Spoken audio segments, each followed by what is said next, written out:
Um, I also made a batch of antidotes for everyone so that we can all drink them before tangling with the paralytic venom. Oh, Groovy. be 1 sec. I got phone's ringing.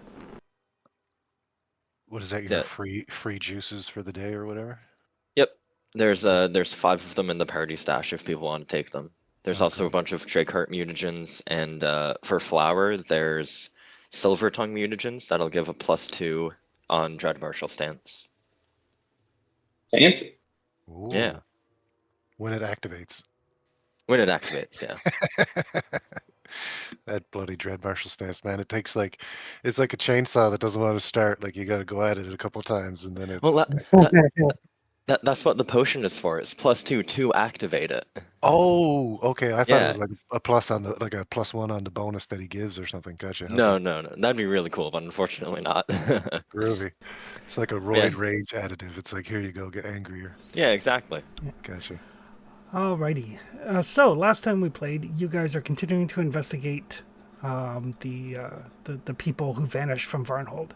You came to an accord with the Spriggans who had taken up residence in the guardhouse after they pretty thoroughly trounced you, Beat our ass. Yeah. but did not kill you because they were interested in discussion. They thought you guys were like perhaps burglars or something breaking into their house. Both people kind of admitted, okay, we could have handled this better. The Spriggans were like, okay, we probably shouldn't have attacked first. You guys were like, yeah, we probably should have knocked. But they let you guys go. Indicated that they had nothing to do, that the town was empty when they arrived. They indicated that, perhaps the centaurs might know something. They did hand over to you a spiritual heirloom of the centaur, of the Norman centaur tribes. Right. That they found here in Varnhold. You guys had previously seen what you were assuming to be centaur skins hanging near the armory, near the blacksmith shop. But you're also aware that in the river there are chulls that you're debating whether you should do something about or not. You do still have a couple of houses, a couple of buildings to check out here as well. When you checked the inn, you found a dead chull who had been obliterated by a guarded spell or a guarded journal, Hmm. indicating like research into somebody known as Vorticai.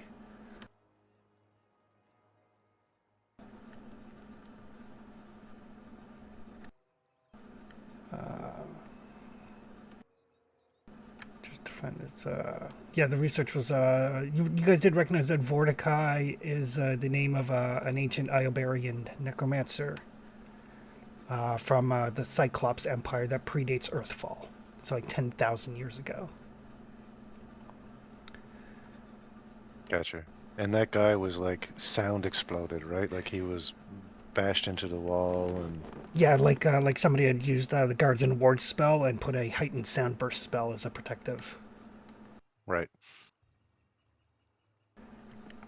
Oh, Lovely way but to die. yeah. But other than that, it is Sunday morning. It's raining a little bit, but it's up to you guys.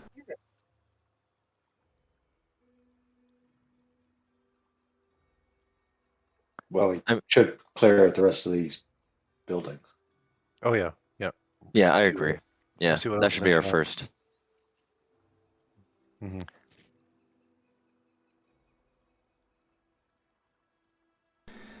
All right, so yeah, you guys have checked the inn, you've checked the temple. A lot of these are farmhouses. Hmm. You found Dragon the cat in the Weaver's house. Hmm. You found the bug swarms in the granary. Plum bugs. Yep. Yeah. You've visited the brewery. Found the recipe for the Delver Stout. Hmm.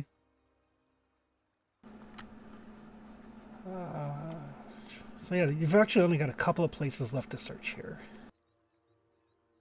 All right.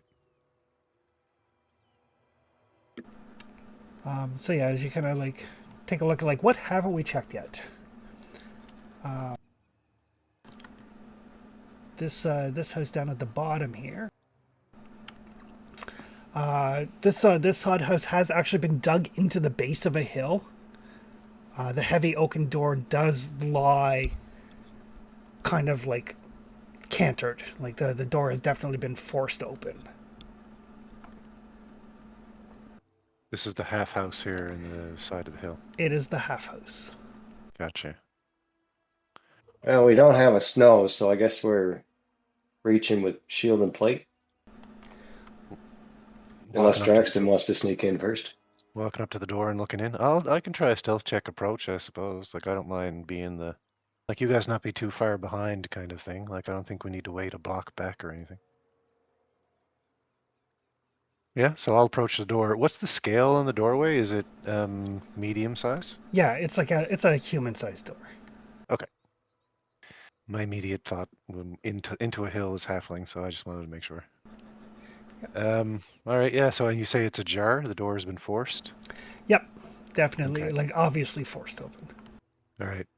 As I approach, I will try the seeking to see if I can determine if there's any life forms inside. I guess will be the base information I could possibly get. Sure. Being the conditions and whatnot hidden, not knowing exactly where things are. All right. And that's a perception, right? Yep. Okay.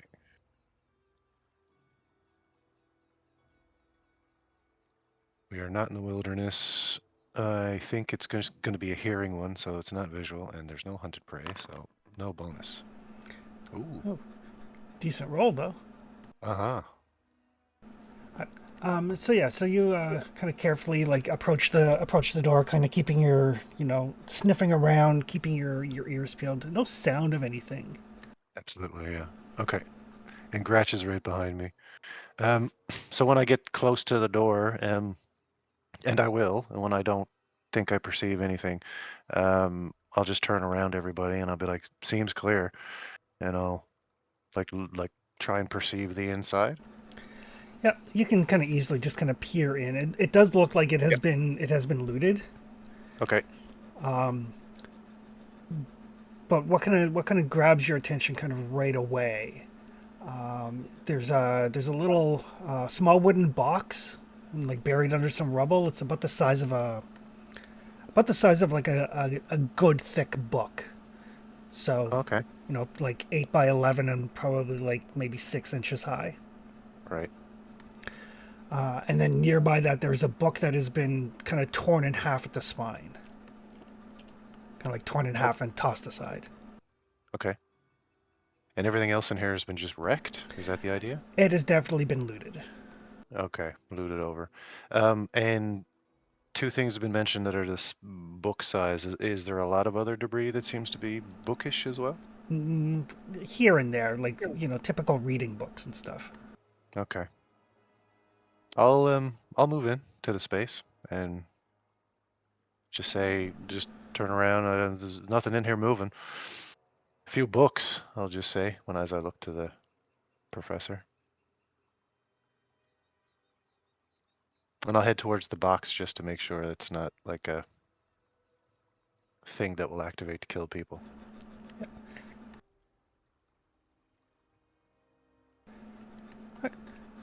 See the box is like it's just a simple wooden box. Right. No sign of any, like it doesn't even have it's got a latch on it, but not a lock. Okay. I'll kind of dust it off. I think Gratch will be in like just sort of sniffing around. Is there a bit of space in here? What is it? These squares are... Yeah, it's like a small house. Okay. So yeah, I'll just move some stuff off it and pick it up, flip it over, just have a look at it. Yep. Yeah, it's just a simple wooden box. There's definitely something in it. There's no like real weight to it, but you can feel something move around inside it. Okay. And simple wooden box, lock? Is it that simple? There's no lock or? It's latched but not locked. Latched, okay. And the latch is Like, I can just undo that from the outside, yes? Yeah, it's just like one of those little like hook and eye type of latches. Perfect, okay. Groovy. I imagine there's no table or anything, so I'll just sort of back up. There is a table. I mean, it's overturned, and you can turn it up easily enough. Sure, I'll do that and lay the box on it. Okay. The book, the half book, I'll pick that up as well. I imagine it's probably in a language I don't read. I have very few of them, so. It is written. Basically, it's written in common. Oh, well, damn, I got that, okay. I'll just peruse it. So yeah, it seems to be. It's from somebody named Willis Gunderson, Mm-hmm. and it basically seems he was like a ranger that worked for Magar Varn. Oh, okay. And the book is basically his journal. Describes several skirmishes with a what he refers to as a tribe of dangerous centaurs in the hills east of Varnhold. Oh, okay. And the last journal entry is dated about 2 weeks. 2 weeks. Ago to this date now. Yeah. Yeah, okay. And talks about a mundane, basically just like doing a mundane scout of Varnhold Pass, found a jade bracelet down by the river. And then the last page has a very just a single rune inscribed in charcoal on a page. Oh. Like a Jotun rune? You can make a recall knowledge check. I would love to.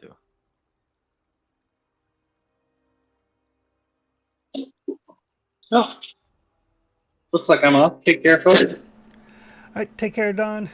Radio. Later, Don. See you, Don. Talk to you later.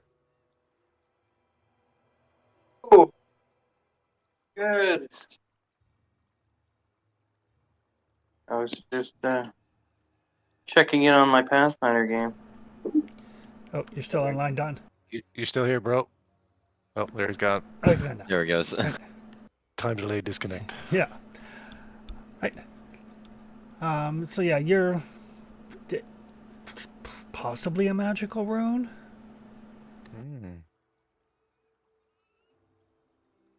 Well, let's detect magic.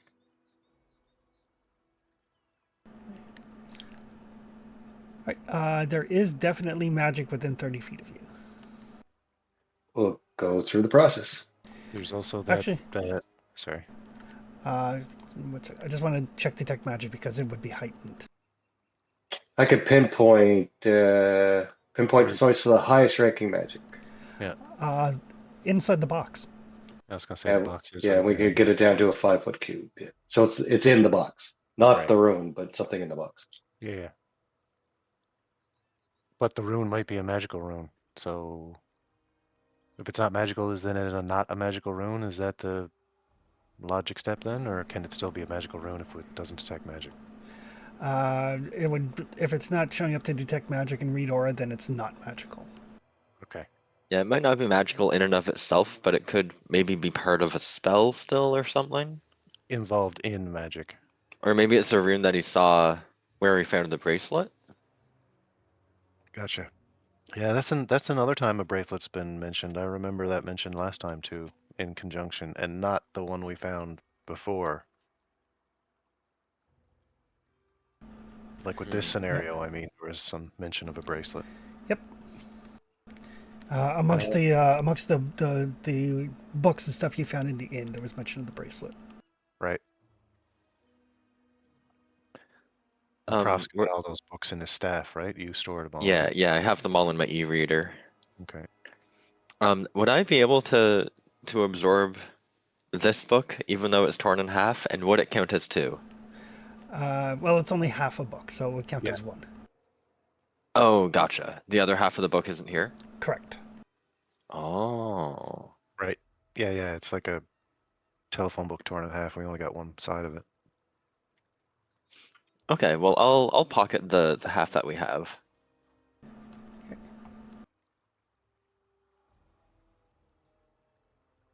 And what is this? And when the magic was detected, it was detected from inside the box. Yes? Correct. Okay. What was the name of the mercenary again, Zori? He's not a mercenary, he's a ranger named Ranger. Ranger.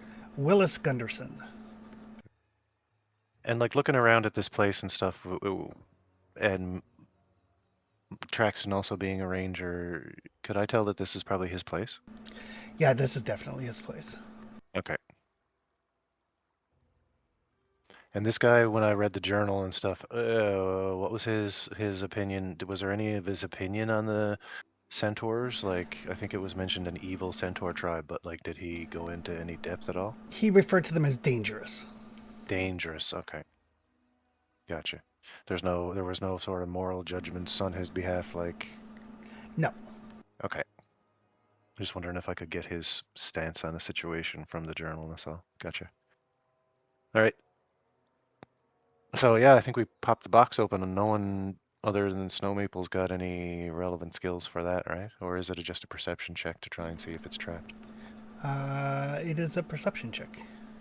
Oh, I'll take a look.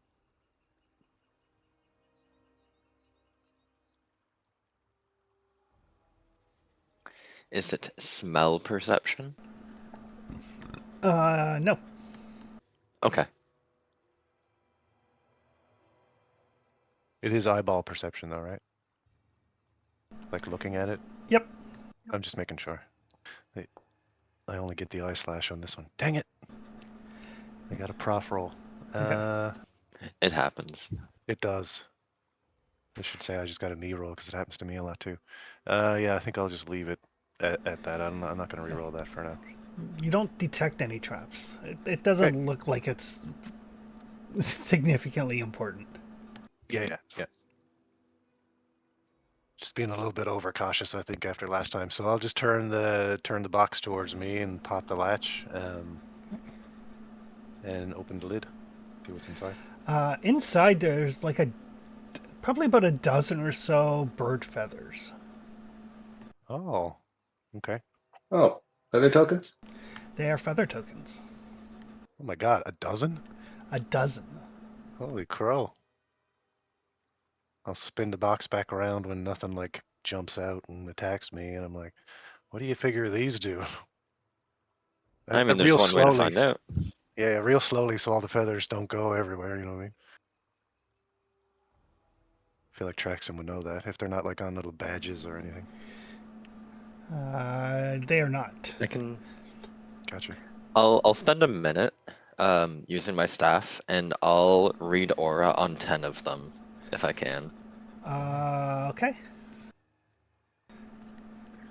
Yeah, there are one, two, three, four, basically 7 different types. Like some of them are definitely multiples. Right. Okay. Of the ones in existence, there are only 7 kind of thing, and we've got so many more. Well, no, there's 7 different types here in the box. But Gotcha. each of them is marked with a rune, and you can see like, okay, these 3 are the same, these 4 are the same. Oh, perfect. We can pile them up, kind of thing. Yeah. So there is a feather token anchor. I'll drag all these into like your group loot. So Beautiful. That could be useful in numerous ways, honestly. yes, the feather token anchor can only be opened on a boat. Oh. But it immediately stops the boat. Still useful. There are 3 feather token birds. Basically, turns into a sparrow, lands on your finger. You give it a message up to a minute long, and the name of a person in a rough location, and then the bird flies off to deliver it at 30 miles an hour. Oh. And it goes for 10 hours, it looks like? Yep.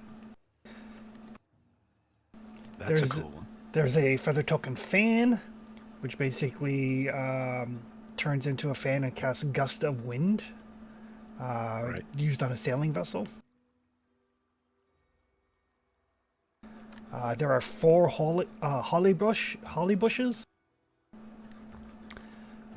Basically turns into a living holly bush, filling a single square, provides standard cover.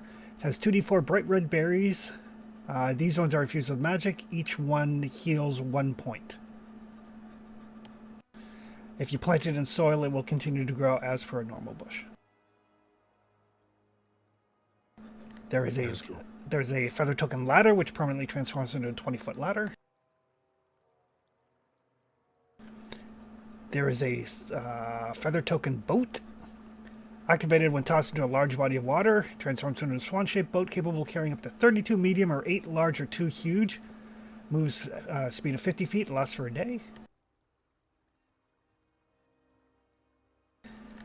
And a whip, which transforms into a +1 striking dancing whip when activated. It jumps from your grasp and proceeds to attack your enemies until 1 minute has passed or it fails its flat check for dancing, which point it vanishes. It can instead trip instead of strike. It has a +18 for tripping. Wow. There, so I've added all those onto the party sheet, the stash, so people can grab the ones that they want. I got a quick- Dancing is a level 13 property. Yep. Right. And does that take your actions? Like when you activate it, does it just like automatically attack, or do you devote one of your actions to it? How does that work mechanically? No, it has its own actions, Oh, that's fantastic. I believe. Like, yeah, like one attack every round or something like that. Or a move or something, yeah. When you release it, at the end of any of your turn each round, it can fly up to its fly speed and can either fly or strike one creature within its reach. It has a space of 5 feet, does not block or impede enemies. Gotcha. That's what I figured. It could move or attack, but Yeah. that's still cool. While activated, it has an attack modifier of a d20 plus 24 plus its item bonus. Yeah. That's good. I like a lot of those, actually. Real quick, the holly bush, if it's planted, does it continually regrow those healing berries? Over time, yes. Oh. I feel like we put those in the garden. The memorial garden. Yeah, but once the berries are plucked, they lose their healing power within, like, I think it's a minute. Right. Yeah. At least one would be a nice feature for the garden, I think. Yep. Yeah, that'd be cute. Right? But that is what is in Gunderson's house. Gotcha. Half a journal. Mention of a dangerous tribe. And no mention of any hostilities or overt bad things going on. Skirmishes with the centaurs, but That are dangerous, yeah, but nothing like Holocaust-like is what we're no. sort of imagining probably happened here. No. Okay. Right. The next house that you come to is the Potter's house. Again, it's got like a small yard, the low picket fence. There's a bunch of like shattered pottery and stuff. Again, the door is kind of hanging open a little bit when you look at it. All right. Seemed to work last time, so let's do it again. As we approach, I'll walk up, stay a bit off from the door, like not directly in the open, kind of thing, and try a perception check to see if I can determine anything on the inside. All right. Oh yeah, Free and clear. excellent. Uh, I'll I- give the same. Sorry, go ahead. Yeah, actually, as you're kind of like looking on it, you can see like this has also been. This looks like less like it was looted and more like it was just destroyed. Like there's like pottery here and there and everywhere, just smashed all over the place. It looks like it was like a smash room as opposed to looting. Oh, okay. Completely just like worked over, not just searched, like you say, bashed up, right? Yeah. Gotcha, But okay. with your keen Yeah. perception, you do notice nestled, kind of like you catch like a little piece of it behind one of the like a painting on the wall, and there Right. is definitely a hidden panel Oh, that is still okay. closed. Okay. Gotcha. All right. I'll give the all clear signal again, and move on into this to this space and head to that area. Okay. perception check on that area to see if there's any threats to me interacting with it, like moving paintings aside kind of thing? There are none. You're, Okay, the 35 that you would have with the eye slash is definitely a critical success. gotcha. Oh yeah, I forgot to add that on. Gotcha. Okay, perfect. I'll just get everybody in and I'll be like, seems like we've got something hidden here.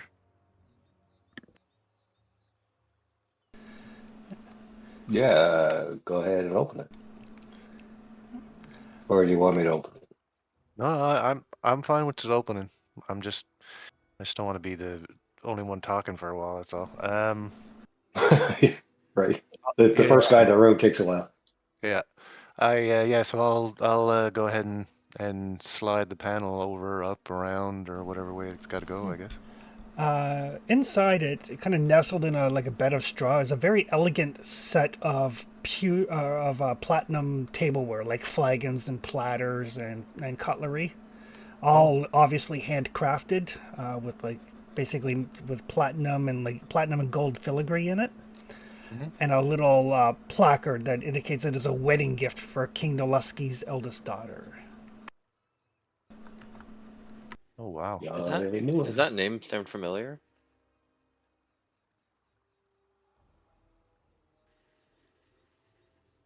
And has the wedding happened yet is another thing. He is the ruler. King Nolusky Sertova is the leader of Brevoy. Oh, Oh, So apparently his eldest daughter is getting married, and this is like a handcrafted wedding gift. Gotcha.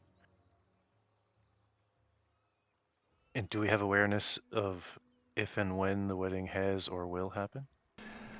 Like, It's coming up at some point. okay. It's a talked about event to be held in the future. Exactly. Gotcha. Okay. Wow, okay. I probably need to head to Provoy next time we're back home to Mm-hmm. drop some stuff off so I can take it, see if I can get it to her. I don't think that's a bad idea. Um, take the service out um, of its alcove and stuff. It's like really well crafted, eh? It is extremely well crafted.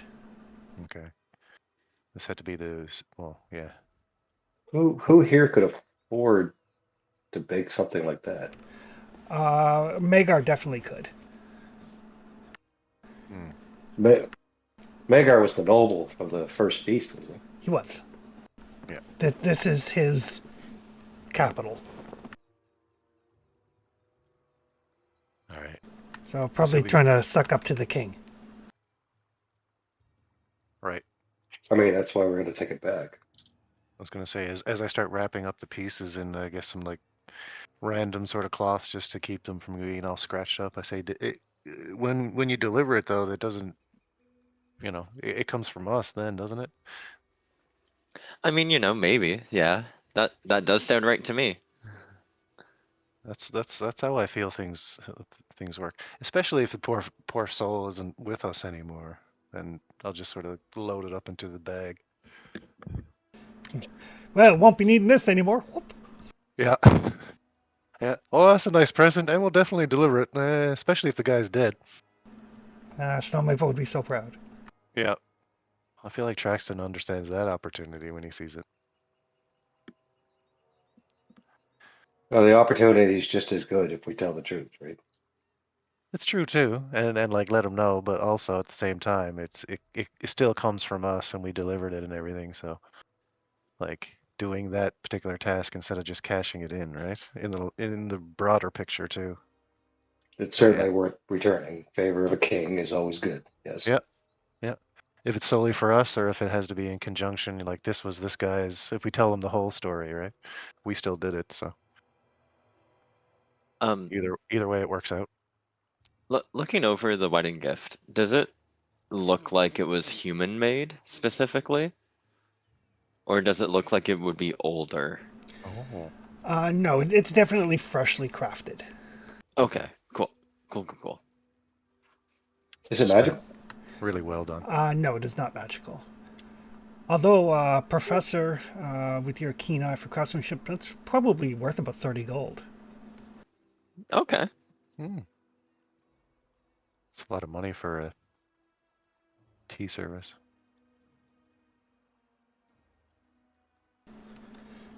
Very cool. All right.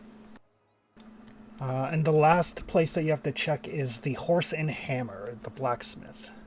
Okay. Let us approach.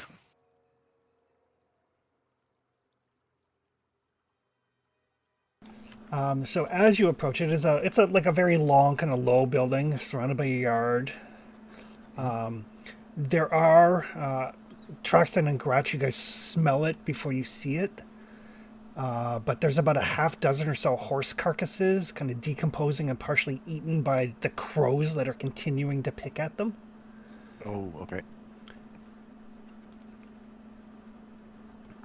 But sorry. with your super keen visual perception, because it's only a DC 15, and I think your bonus is like plus 16 plus 1 for the eye slash. So, so you do notice that one of the horses in the center has particularly expensive looking tack. Oh. I'll make sure to point it out to everybody. Be like, what do you make of that? I think it might be the noble's horse. I mean, yeah, that would make sense, right? That's what I Rough, thought. maybe you can adjust that so it fits Traxton's drink. Oh. Yeah, I mean, most of them have, latches and straps to adjust for mount size, so that should be fine. I don't think Goose would mind if it's magical. Well, let's And there, check. yeah. So like it's like a corral with a bunch of horses, dead horses in it, sort of like randomly scattered around, and this one is in the middle of all these. Yeah, there's about a dozen or so horse carcasses, and Oof. or maybe it's a half dozen, but a half dozen or so. Sure. Okay. Yeah, half dozen, and literally hundreds of crows feasting on them. Oh, okay. My thought, because last time I encountered this here, there was a threat feasting on dead things. Can I try and detect a threat here? My thought is that maybe these crows might be a possible thing, or also I'm also thinking there might be something inside the bodies that might be a problem. Make a nature roll. Okay. Is it a murder of crows? It is a murder of crows. All right. Is it a Mm, swarm of crows? No, it is a murder of crows. murderous swarm of crows. I'll hold on to my mistletoe when I do this too, by the way. Just as we're standing there looking. Oh, this one I will reroll though. Okay. Hey, All right. Yes, those crows look very ill-tempered and probably will not like having their meal interrupted. gotcha. And How about there are enough horses here to keep these crows occupied for probably days. Oh yeah. It's a big smorgasbord. Um, I know Professor has a super scream, right? Yeah, a handful of them. What do I feel like the possibility is we could like scare these guys away? Do I think is good if we use a Professor super scream on them, or is that just gonna activate them? That will antagonize them. Okay, so we've got to try and just deal with crows. All right, groovy. All right, so let's try and well, there's nothing really we can do. So I think we open with a super scream then. Honestly, one I of the I, best. I will do my best impression of a crow predator. And cast bullhorn to amplify my voice. All right. I stand behind. No, I'm standing behind you. Oh damn it! I don't want to be in the blast zone. There's no blast to this. It's just loud. Oh, okay. Yeah. You make it happen way ahead of you. The effect, anyway. Yeah. My ears don't pop. So yeah, so this loud like caw sound goes out, and then there's a flurry of fluttering feathers Yeah, as the crows take to the air. right. And become assholes. All right, everybody. And everybody can roll some initiative. Mm-hmm.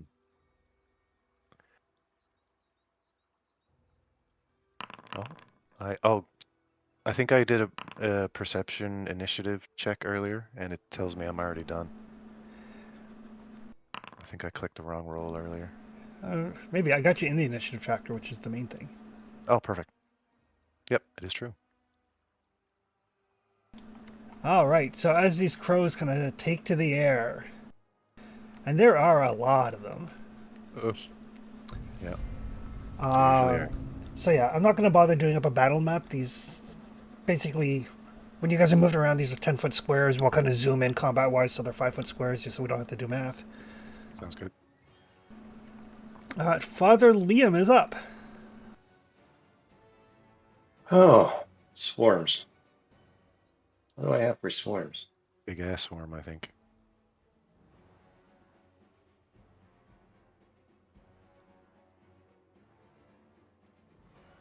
I don't know if I want to drop a 4th level spell on it.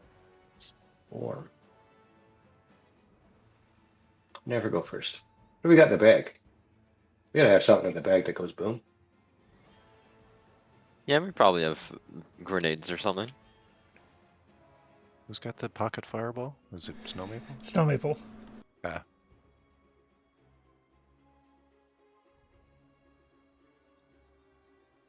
Da, da. A splash, not much. Ooh, boo, boo, boo, boo, boo, boo, boo, boo. Oh, yeah. Moderate acid flask. All right. I will pull that out of the bag of holding, All right. which I assume is an interact action. Yes, it is an interact.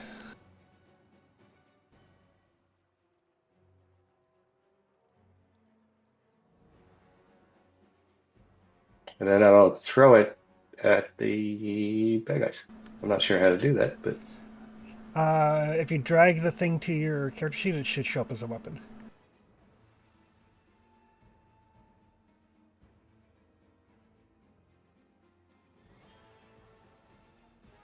And then just target them and click the item. okay, yeah. Target.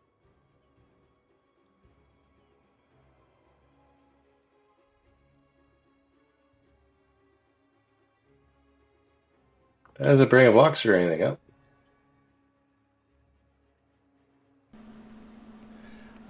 If you go to your strikes, and then down to the potion to draw, and then throw.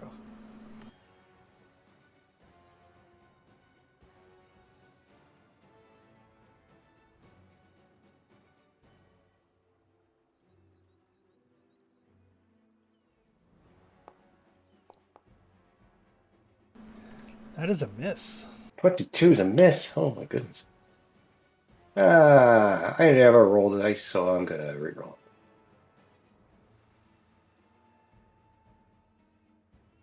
I should have true strike first. oh yeah. That's a miss. 17 is more of a miss. Much more of a miss. Yep.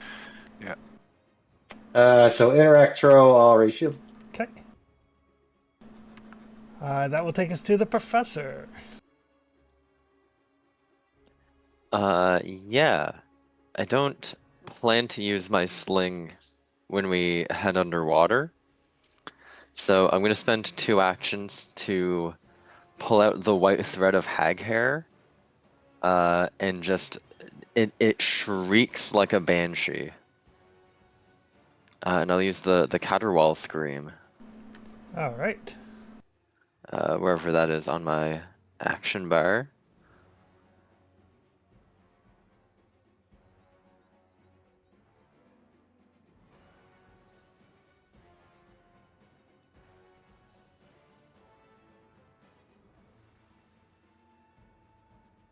Nope, that didn't do it. Right. I? So it's a DC 21 Fortitude save. Yes.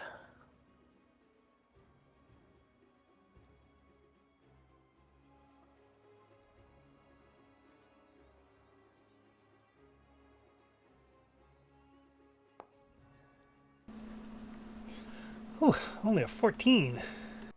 Excellent. So it's a fail, so they're going to take 4d6 Sonic. Sweet.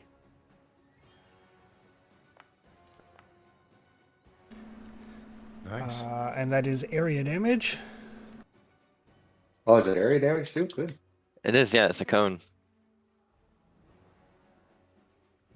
Most swarms are weak to those.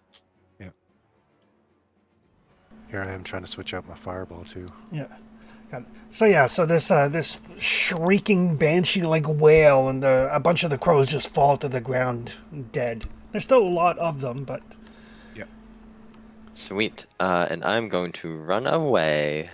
okay.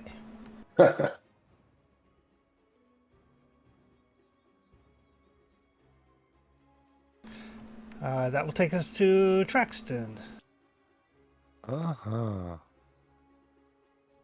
Can I melee the swarm? You can. Okay. Not that I really want to, but I'm just curious. If you Alright. do, I think bludgeoning is best against swarms, but I'm not sure if you have it. Crud, no, I do not currently. That's the Depends on the swarm, I think. one of the damage types I can't Oh, that do. might be true too. True, yeah, we'll see now. That's what recall knowledge is for. Right. Let's get some hunted prey on the swarm. All right. First action. Second action, I'll throw to Gretch, and third action, I will twin takedown. Okay. And Gretch will go full attack mode. Into the attacks.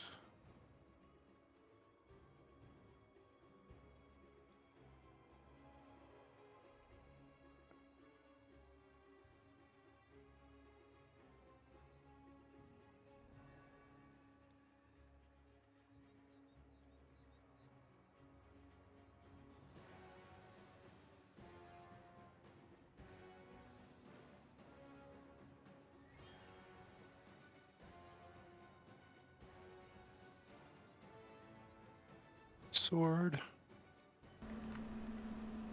That is a hit. Okay.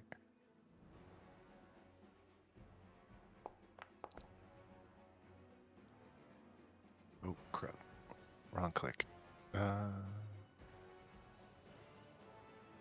And offhand.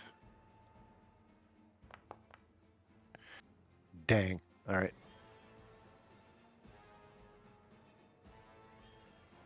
Gratch's tax incoming. Lead with the jaws. And claws.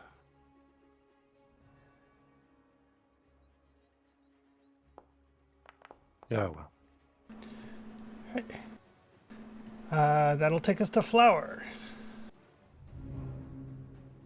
All right, it's time to do what Flower does best. Oops. Hit the WASD keys. End up Get moving angry. myself. Get angry and kick some ass. Yeah, we are going to rage.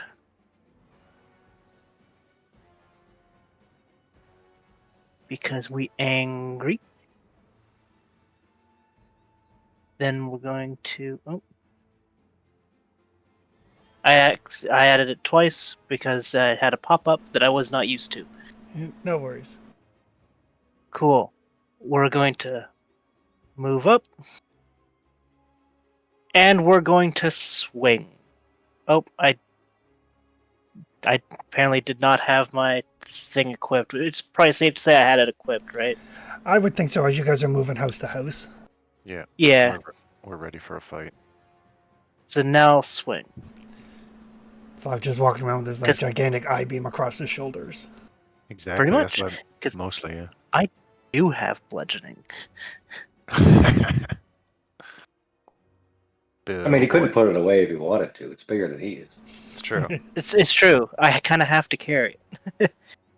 Slung or All right. unslung really is That the is a choices. hit. Nice.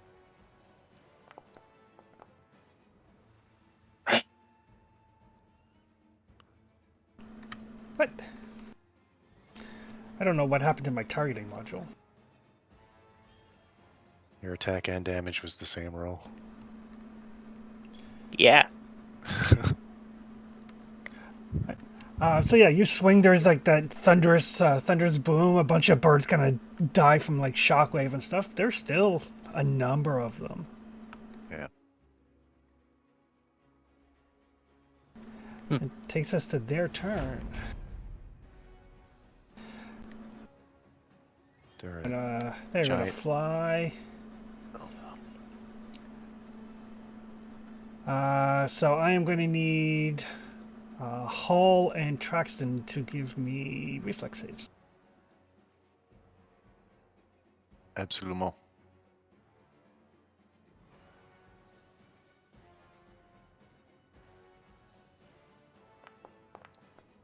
Not a spell effect, I'm sure. It is not. That means these aren't magically summoned birds. Hey, twinsies, Hull. Yeah, pair 31s, eh? Yeah. So Hull is going to take 16 points of damage, halved for 8.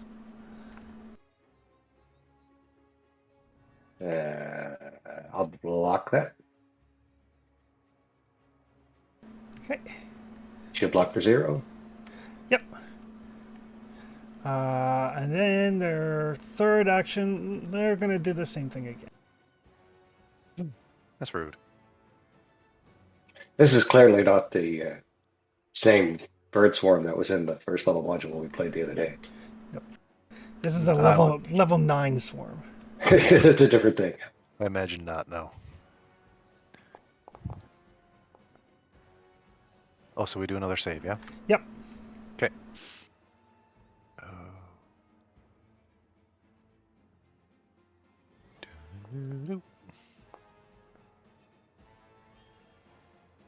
Oh. Wow, pair of 23s this time. Oh, do we do the same again? Oh, we did, yeah. Yep. What the what? So that is going to be 8 points of damage to each of you. Okay.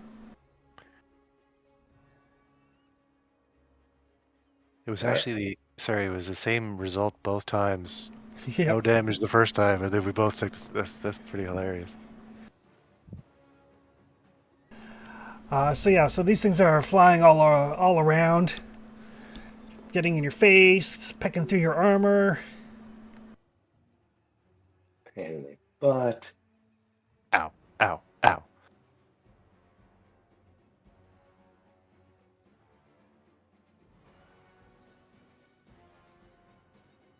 Okay. How am I going to do this? Everybody. Is there a way I can drop a 20-foot burst without blowing anybody up? Right there.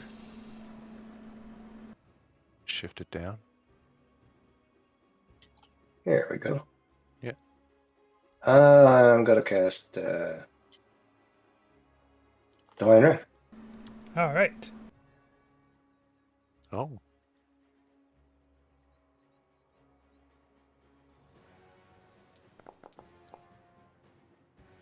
Oof, terrible roll. Yeah.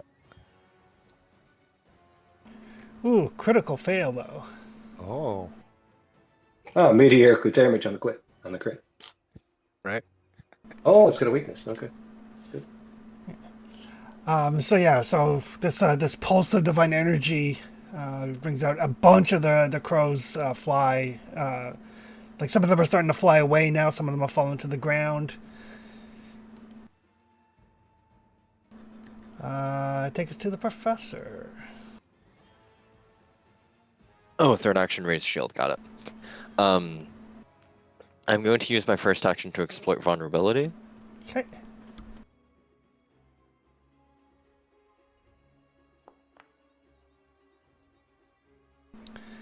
That is a success. You get to learn its highest weakness,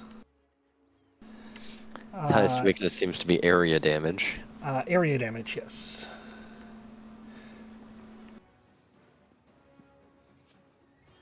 But I also succeed at recall knowledge. Yes. Does it have any weaknesses other than area damage? Splash damage. Right. Okay. Fair enough. Well, let's see. In that case, I'm going to use 2 actions to use Scatter Scree. Just for a little extra area damage. Gotcha.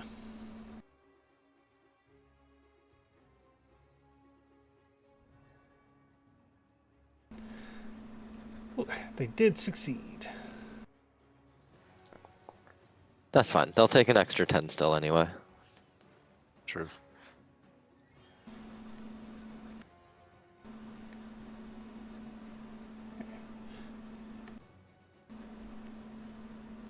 Okay, got it. And then, and then they take the damage from your exploit vulnerability, right? No, that's only on attacks. Oh, it's only on attacks. Okay, got it. Yeah, so it doesn't trigger on spells, unfortunately. Okay, But that's me. takes to Traxton. Okie dokie. Can Gretch attack melee from where he is? Yep. Okay. Same plan this time, except I'm gonna attack one more time. So, let's get some attacks going.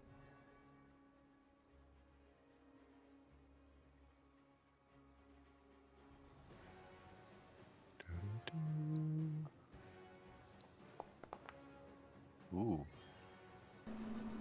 That is definitely a hit. excellent.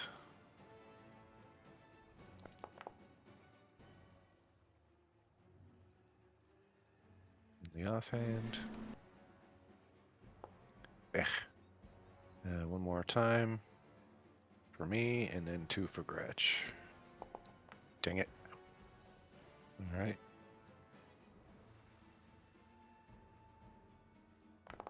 There he goes. Perfect. Damage. And claws.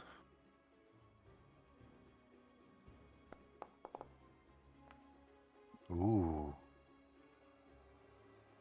Good boy. Critical.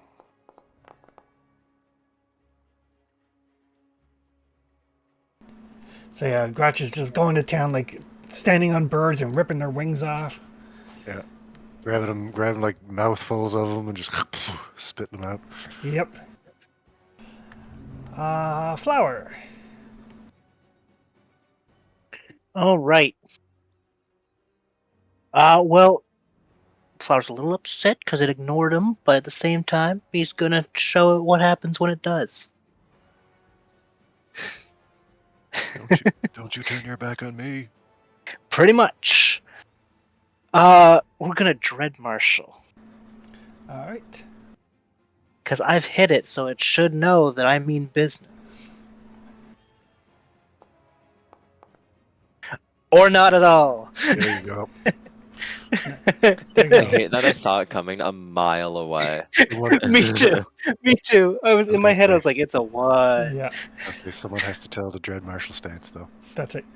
So yeah, so you can't attempt to Dread Marshal again for a minute. Well, we're just gonna hit it. Oh, Okay. damn. What else am I gonna do with my life now? So temperamental, that ability, man. Oh my god. I'm going to Hero Point. Okay. There you go. That's better.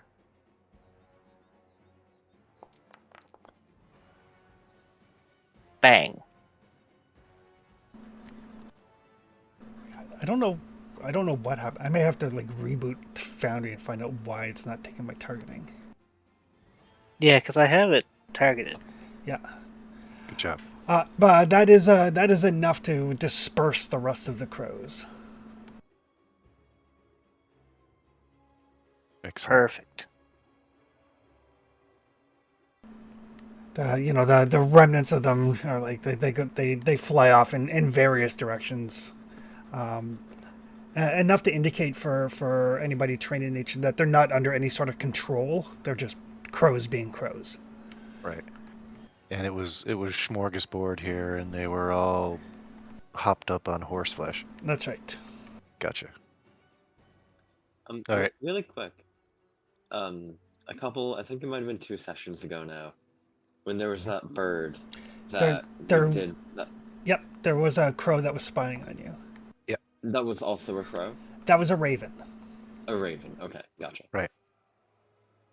And he was a very intentional raven too. Like was there, like literally observing us specifically. Correct. We noticed that. Well, that's a problem for another day. For now, I'd like to read aura on some horse tack.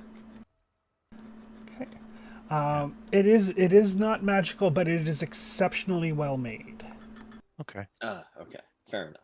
And does this horse seem to be, or at one point was, a fairly high quality horse? It's hard to tell.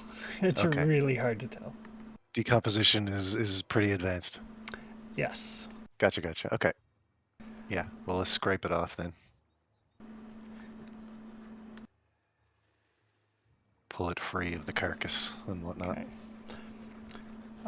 But it is exceptionally well made, and it will actually give a +1 item bonus to command animal. Oh. Mechanically, do I have to do that with Goose, like my companion, or? If you wanted to, because it's a companion, you don't. You automatically succeed at the command animal. But if you throw it onto like any other horse, Right. Perfect. I was just curious what the mechanics of it exactly were. Gotcha. Definitely worth holding on to anyway. and it does have like basically insignia and crest indicating it is tied to a noble house. Right. Smelled that one a mile away. Might even be worth returning for a regard, because when you run a country, good favor oftentimes is better than a bag of gold. Yeah, anybody who likes it can give me a society roll. It's not me. Sure. I'm a professor of society, or was. Indeed. Previous life, It's many years ago now. right? When you were working on tenure. So yeah, both the professor and Liam, the style of the tack is Taldor aristocracy. Oh, Neither of you is certain exactly like which noble family or which city they might be tied to. I'm But from Taldor. there you go. The rich fellow that we know that lives here, he's not Taldorian, is he? He's not.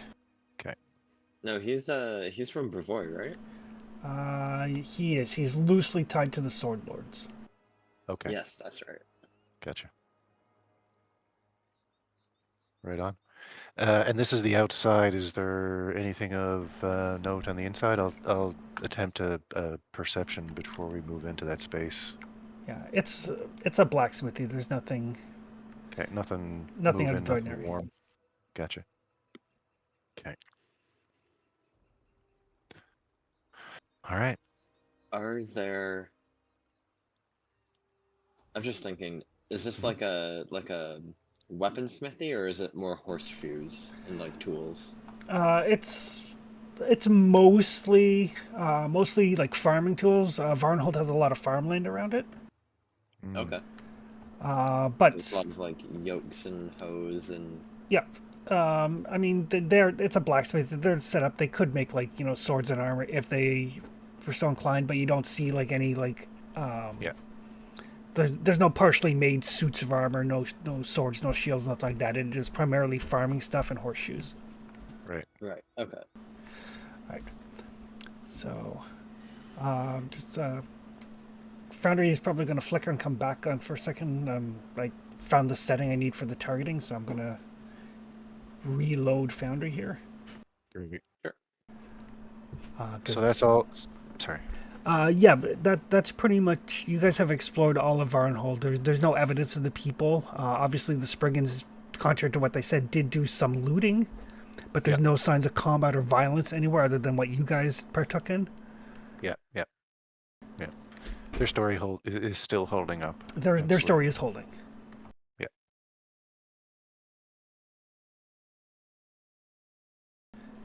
Rashness was the cause of that situation.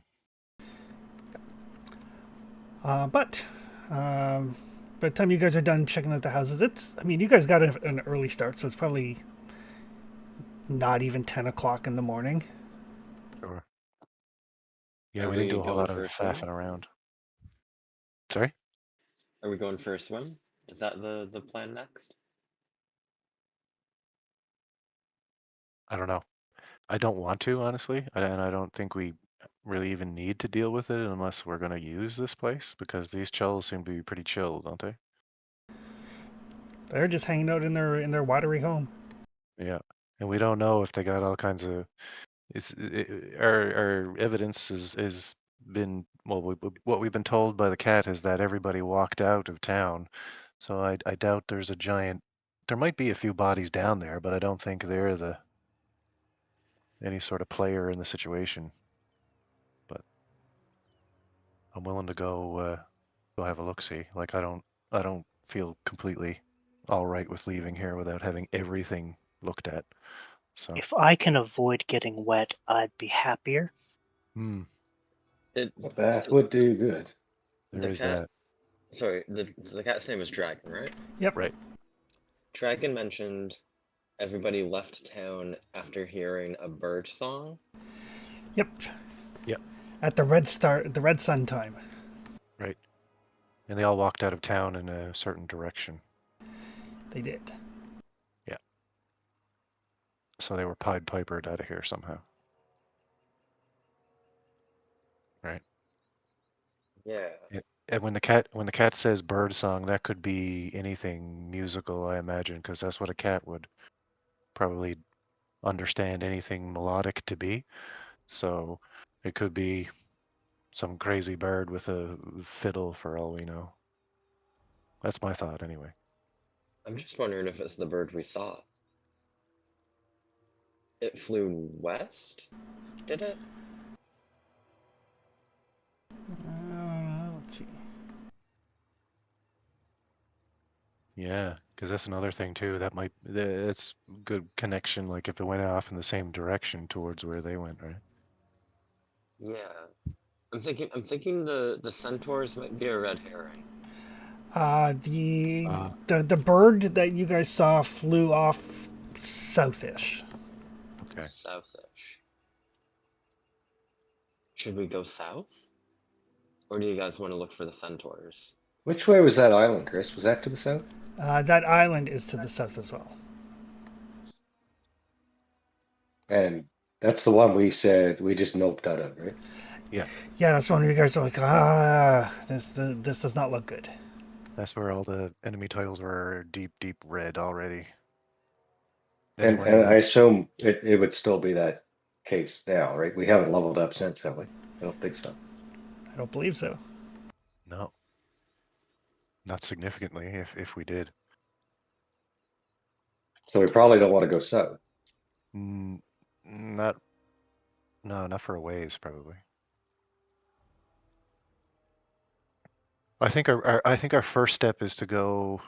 The first step in leaving here is to go in the direction the people went and determine exactly what the case is. A large group of people leaving at once, even around here, like as we move out in their direction, we should theoretically be able to pick up their moving through the landscape. Like that makes a lot of disturbance, especially if they're derped Mhm. and are just like zombieing through the landscape. Like they don't care what they're doing, right?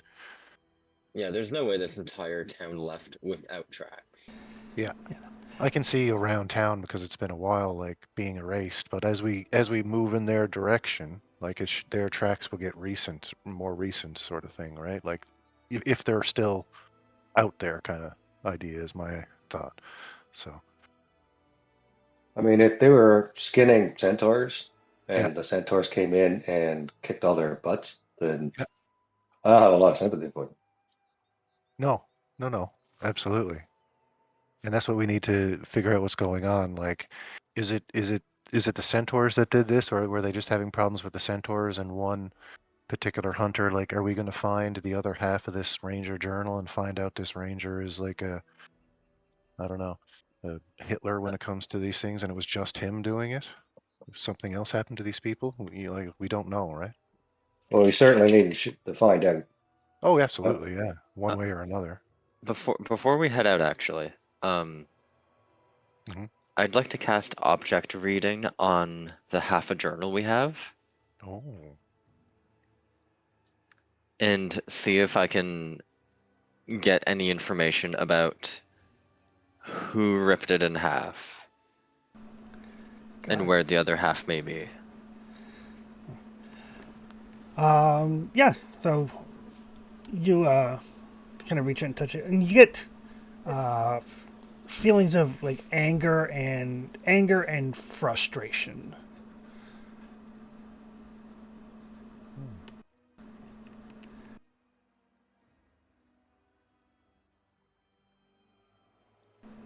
Uh, can the professor determine what flavor of that is? Like, is it a murderous thing? Like I'm just rampaging around murdering things, or am I frustrated because I'm not finding something? yeah. Or like, will the pen just not work? Or Right. It seems like it's basically during the looting process, somebody found the book and was like, ah, what the? I can't. What the? Ah, Fucking book. Blah, blah, blah, yeah, blah. This is the Gotcha. third dead pen I've used. yeah. Basically, somebody found a book, thought it might be important, can't read common, and got Yeah. frustrated. Yeah. No $20 bills stuck in the pages. Exactly. Yeah. Okay. and would that be something like what? So the Spriggans looted this place is what is the information that we have right now. So they Yep. probably have or discarded the other half of this journal. Might Yeah, know where it is. or used it for toilet paper or Mm. Right. fire starter. Rolled up tobacco in it because there was a couple of them partying. Who Yeah, knows? but there's no there's no feeling of like, aha, this is important. I should tear out this passage. Right. Gotcha. Okay. Okay. The goddamn book, basically. Yeah. Yeah. Well, what do you guys think? Well, you voice that like information and you sort of zone out for half a second touching the piece of the book. Might be worthwhile to see if the Spriggans, although maybe I think they probably told us everything they know already. Yeah, and it doesn't seem like this journal is going to give us much else to go off of, Mm, it's aside true. from, I don't know, the more shit talking of the centaurs. It's true. To what degree that was happening anyway. Yeah, the town recognizes them as a threat, or at least this ranger did. But Yeah. was it justified or not? Well, I don't think we're going to find out. Well, if we're not going to go for a swim, we might as well see if we can find the tracks of these villagers. Head out in their direction that they left town. Yeah, I think that's our best idea. And if people are going to come back and if we're going to use this place, then I think absolutely we pull the shells out of the river, or at least attempt to do so. But until then, if they're not coming out, I don't think we need to go in. To be honest, it's just my thought. Um, before we get too away from here, too, though, would pest form allow me to become a fish? That's a good question. Because if it can, I just become a little minnow and check out what's down there. And if it's just shells, Uh, tiny animals such as cat, insect, lizard, or rat. yeah. Level 4, heightened to 4th, you can turn into a flying creature. I don't see why you couldn't. Okay.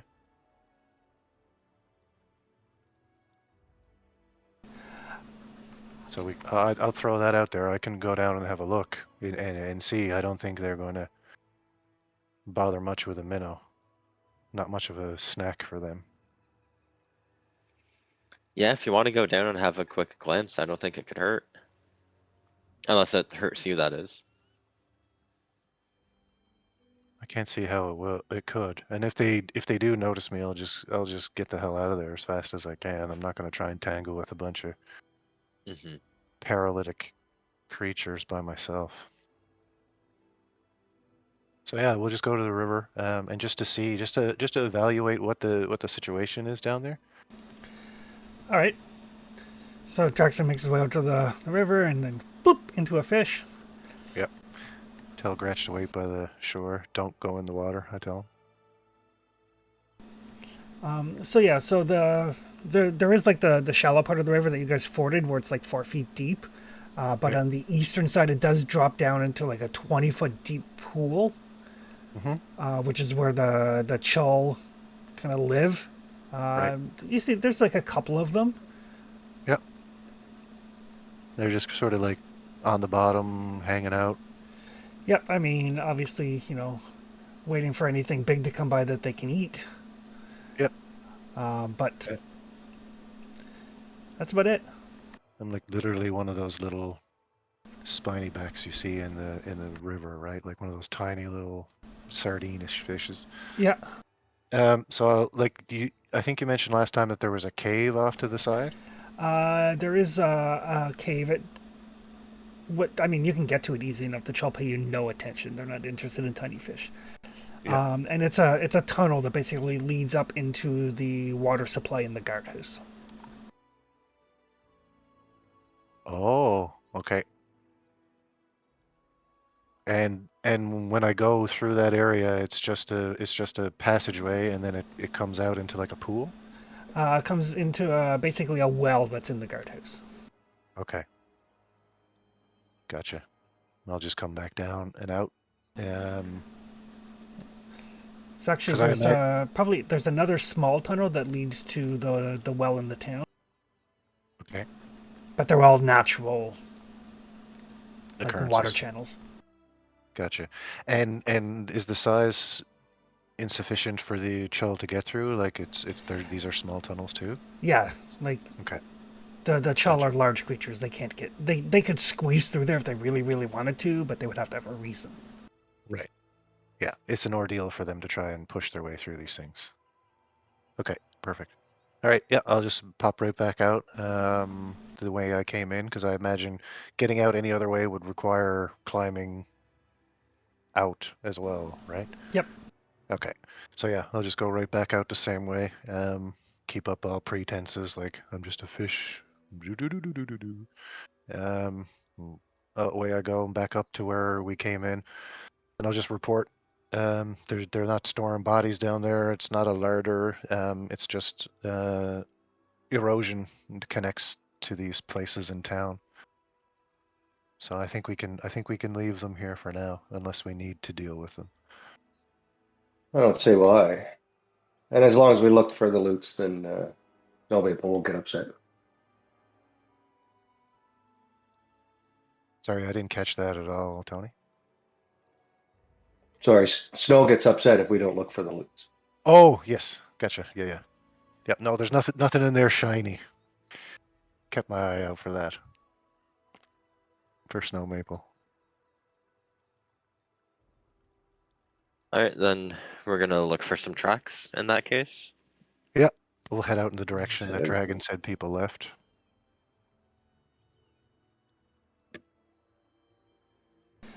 Do we want to? Sorry. Sorry. It's easy. I mean, the tracks are older. I mean, people left here a little while ago, like a couple of weeks. But it's easy, especially for tracks. And they headed south. Oh. Okay. Yeah. Cats aren't great with direction. Cats are not good with direction. Nope. All right. Looks like it's south then, the way we didn't want to go. originally. Well, that's the thing. That's where we find the tracks. So I got to do a quick circuit around before we leave, I guess, and that's what I find. Yep. Yeah. Okay. Before we set out to, do we want to put that tack on anybody's horse, or do we just want to sort of hold on to it for trade?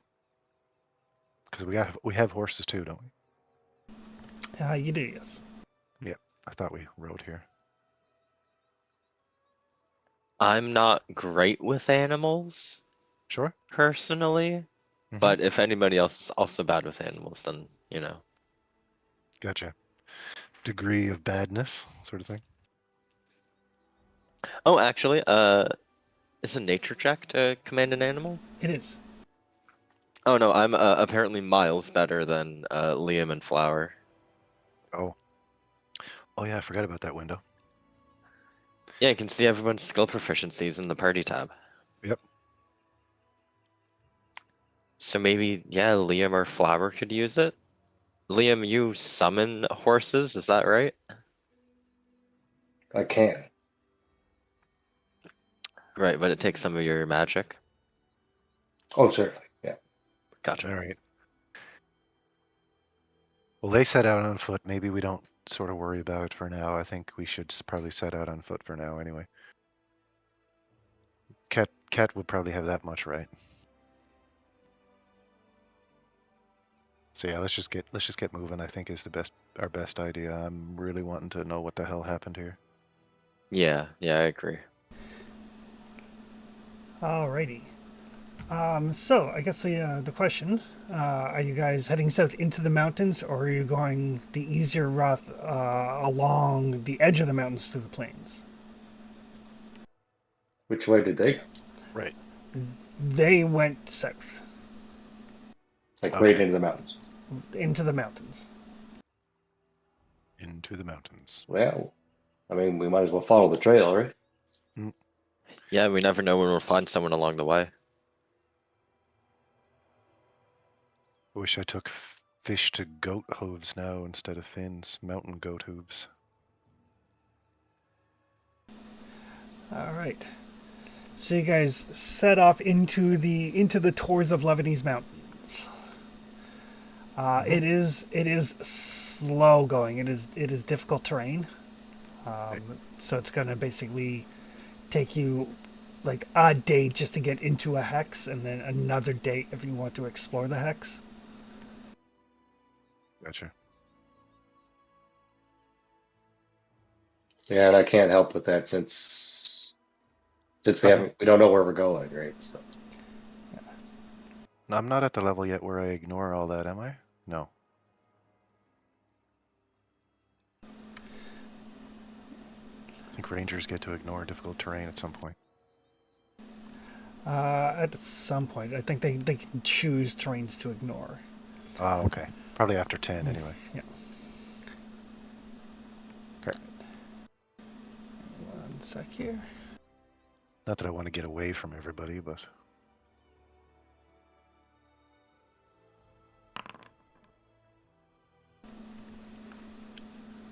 Oof.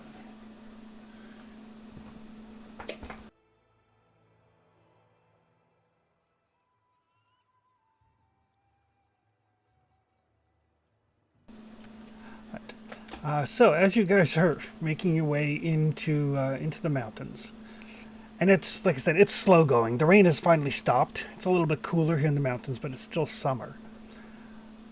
Let's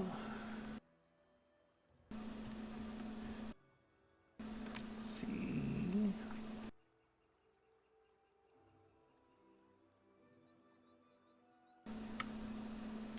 Are you guys walking along the river, or going up into the mountains themselves? imagine we're following the tracks as best we can, eh? Okay. yeah. Yeah, definitely.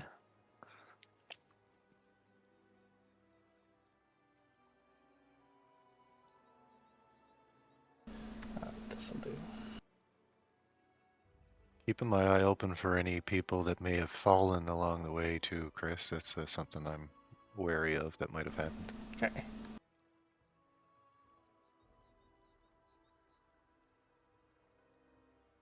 forced march of a town of people, there's often going to be some weak links that maybe fall.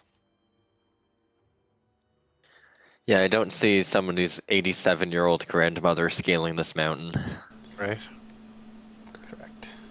That's my thought too. I mean, we don't find anybody. That tells us something, right? Yeah, exactly. The absence of that data also is significant.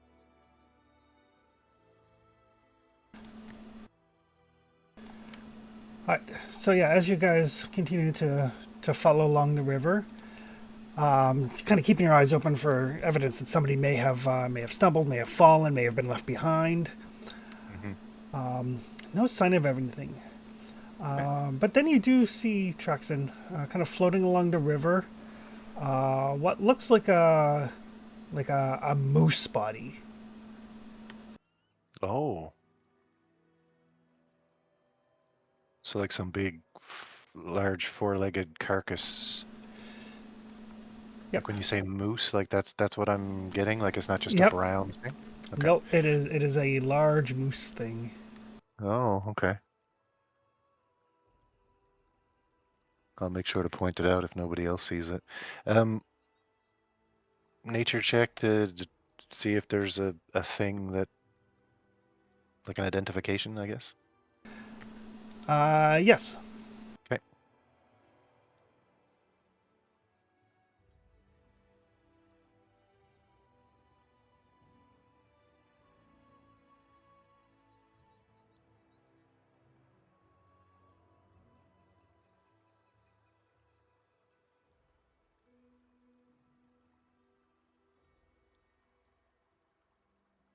Ooh,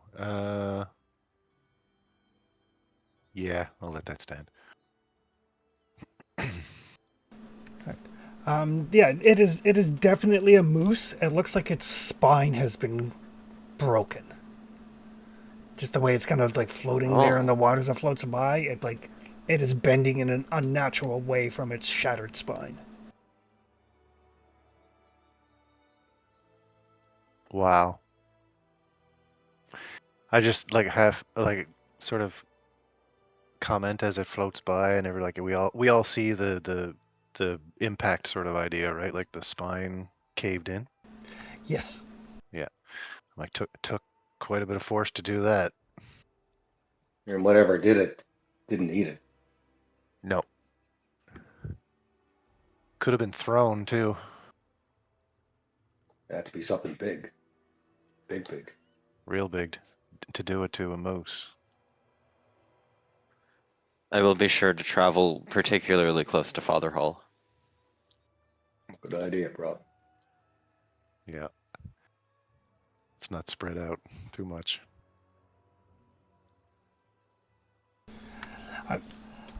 And as you guys continue to make your way, Traxon, you and Gratch are the first to notice it. Your ears kind of perk up. You can smell something on the wind. Something that smells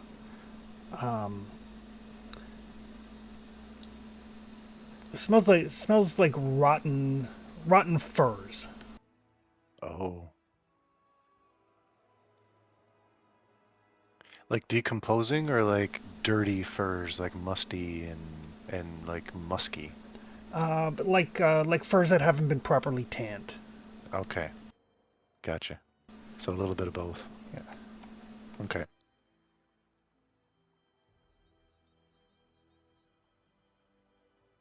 I think Gratch would probably start growling. And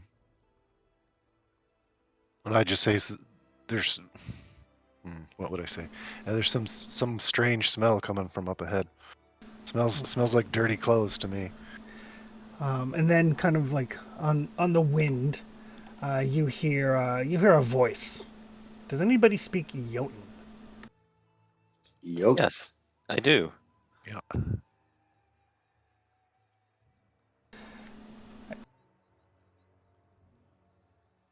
So yeah, the voice is like, huh, Gorak not weak. Gorak show them. There's someone here. I Someone? someone, some giantkin. It sounds like. Perception check to try and nail down the location, Chris, or is that not possible from where we are? Yeah, you can make a seek roll.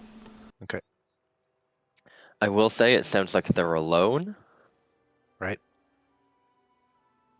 I don't understand their voice, but I can hear it though, can I?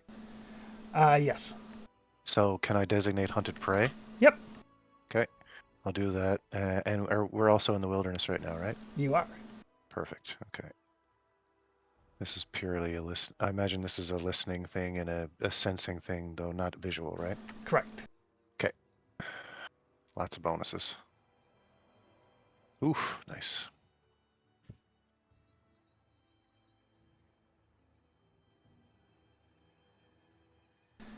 Yeah, you can pinpoint a direction. Basically, maybe 200 feet ahead of you, kind of close to the river, and then you hear like a loud splashing sound. Okay. I'll say definitely up ahead, and I'll point in that direction. What is it Let's take a saying? look. What is it saying? Ask the professor. It sounds angry, or I don't know, maybe dishonored. Oh, If maybe if we can talk to it without, you know, having a moose thrown at us, I think maybe we should. fair. Okay. Noted. Well, maybe we approach Yeah, Well, Prof, you strongly. do the talking. Just stay close. Yeah. I'll do my best. We'll watch your back. We need to find it first. Mm-hmm. It's up ahead. I don't think it's going to be a problem once we get within sort of around the bend sort of thing. Spelling distance. Exactly. So yes, so as you guys kind of make your way through the trees, you can see this very large, kind of like pale blue-skinned creature with like a singular horn growing out of its forehead. One large eye as it's like looking around. Kind of like absolutely like kicks a decent sized boulder like over, almost like a petulant child. And picks up the boulder, throws it into the lake. Like, not weak. Show them all. Okay. So that we can assume is the splashing, eh? It's throwing like it's throwing stuff into the water. Yeah, it's throwing like horse-sized boulders into the water. Rocks. Yeah, gotcha. Okay. Can I recall knowledge on it now that we can see it? You sure can. Yes, please. I'll Do that. I'll make sure to be flanking the professor as we move on one side. Me and the Gretch. Right. Professor, it is obviously a cyclops of some nature. Yeah. Uh-huh. Okay.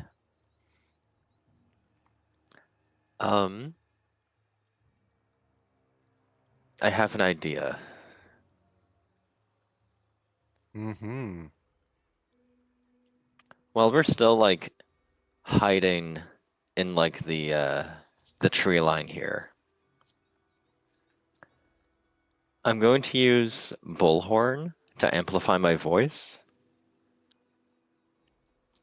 And I'm going to, in Jotun, tell it that if vengeance is what it seeks,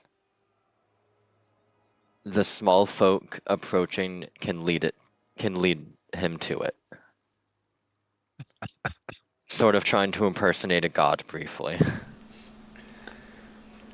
All Or right. something like or something like the little ones will make you can make you the strongest or something.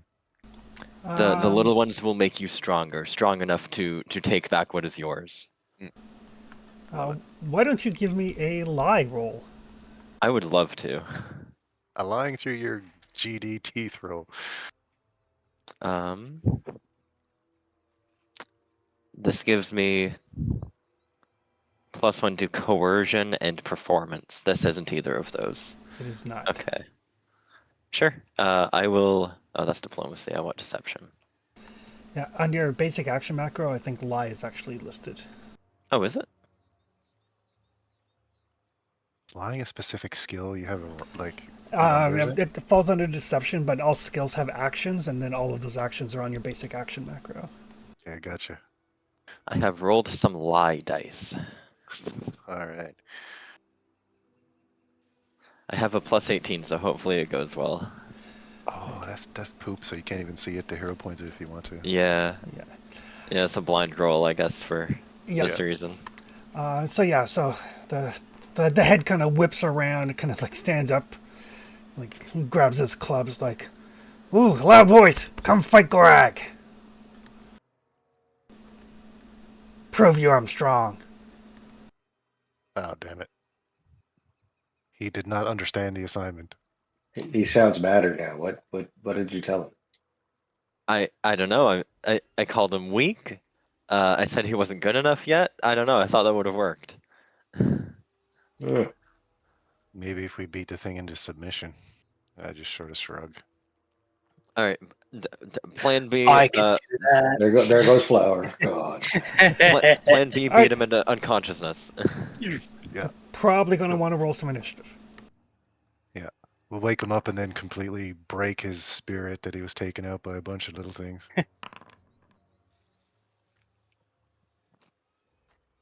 Oh, that's a scary name in the initiative tracker. Great is my- cycles. He is hunted prey. I do see him. And we are in wilderness. Oh, only one or the other on that one. Same bonus. Just so people know, in case it comes up, if you make a non-lethal attack with a regular weapon, it's that -2 penalty on the attack roll. Yep. Okay. And how does the mechanics of that work? Does every single attack need to be non-lethal for him to go to sleep, or is it like the last couple of The- functions? I think it's Whichever- just the. Whatever takes him out. Okay. Okay, sweet. So opening round, we don't need to really worry about it, probably. No. I mean, it looks like he's got a lot of hit points. Probably. Yeah, probably. Right. He's like, "Where are you?" He's going to seek. He's only got one eye. He's probably bad at that. Yeah. It's true. Although the horn probably does some radar nonsense.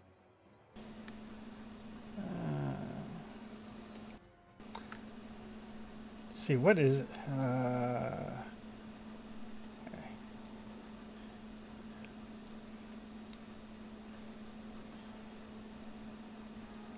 I like it if I mouse over people's skills on the party sheet, it gives me like everybody's. +0 for all. No one's gonna have lower than that. So, oh, there you are. We're talking about stealth, are we? Yep. I thought so. So one action to seek, one action to pick up a rock, and another action to throw Oh, no. it at Hull. We were exploring, right? Yep. Oh, only just got into. What's the ranged increment on the throne? Oh, 120 feet. Never mind. Yep. So because you guys were in exploration Hull, you would have had your shield up. So that's a miss. That is a miss. So he throws a rock and it shatters against a tree. Gotcha. The rock shatters? The tree shatters. Oh, okay. I was gonna say that's an awfully brittle rock. Or a really old tree. And that will take us to Father Liam. Well, that wasn't nice. Nope. And again, he fairly casually tossed a horse-sized rock at you. Yeah. And he's the That's weak not- one. Okay. We're gonna cast Bless.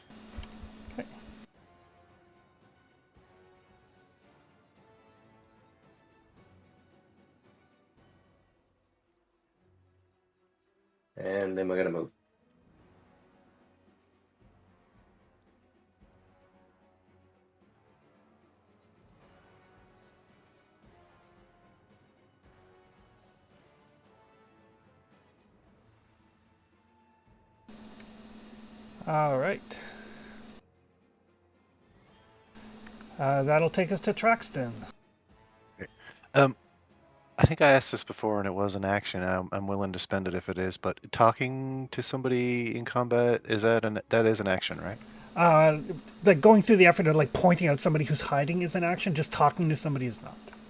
Okay. Unless you're trying to like make a roll out of it. Okay, no, it's not a roll. It's just like we discussed what was going on with this guy as we were coming up. So I'm just asking. I just want to ask real quick, Professor, before I move, what the Jotun word for weak is. I'll tell him. Okay. Okay, and I can get that information like real quick, like Yep. before I. Yep. Okay, perfect. And then got a lot of distance to cover.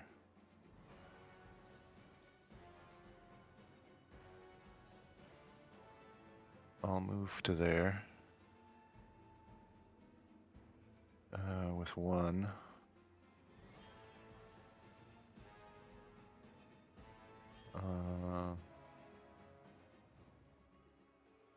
And I'll go another action for move.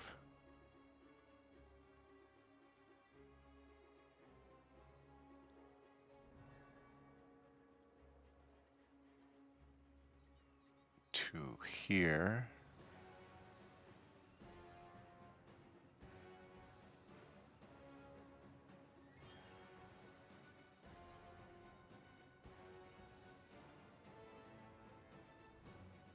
Just checking something real quick.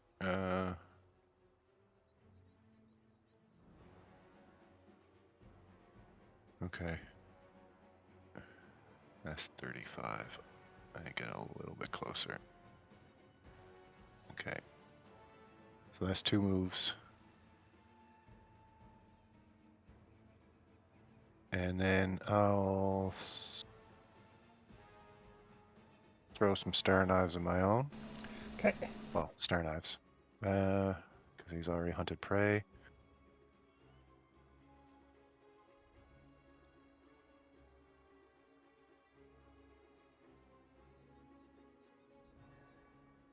That hit. That hit.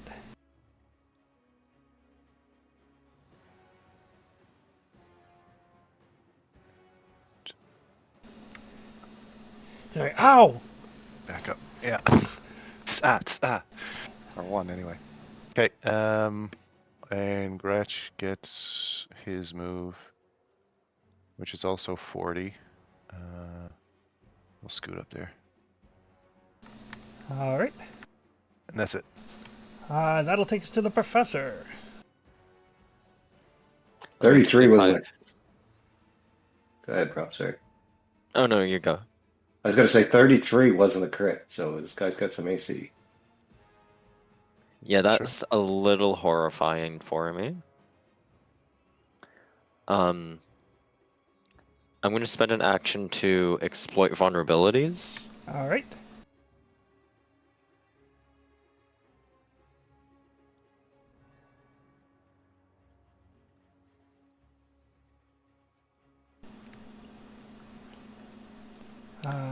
Well, you can do personal vulnerability or personal antithesis. Yeah. That's probably fine. I'm not going to hero point it. I feel like this guy probably doesn't have a specific weakness. But I probably fail at recall knowledge too, eh? You do. Okay. Then my third action will be to use Bone Mow. And yeah, just try to talk him down in Jotun. Try to tell him that we're on his side and that we just want to help him become stronger to hurt the people that hurt him.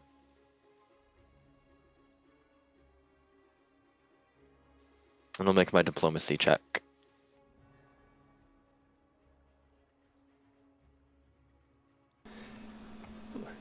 30 is a success. Sweet. So that is a penalty to his perception and willpower saves.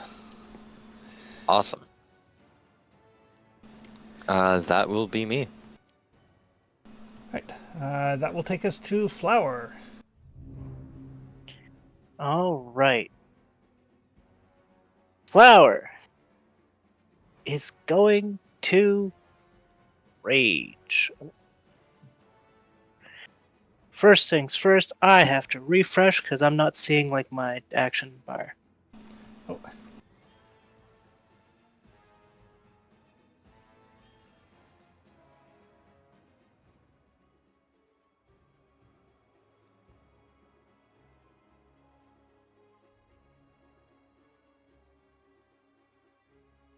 It's just loading in. No worries.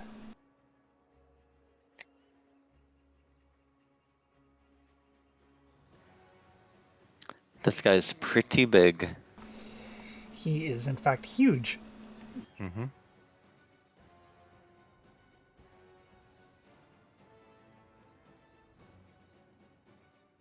Well, I can at least probably come up to his belly button.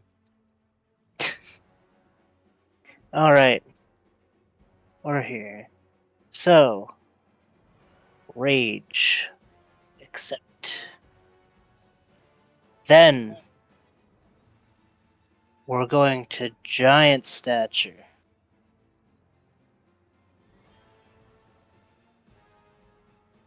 And I think with rage, my speed is 30? I think it's Looks like 35. It's 35. 35. Even better. To turn down the music. Yeah, we'll get up to right there. All right.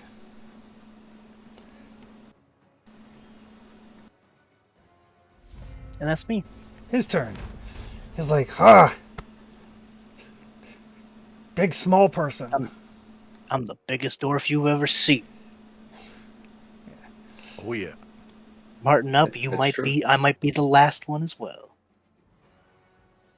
What's his move? Oh.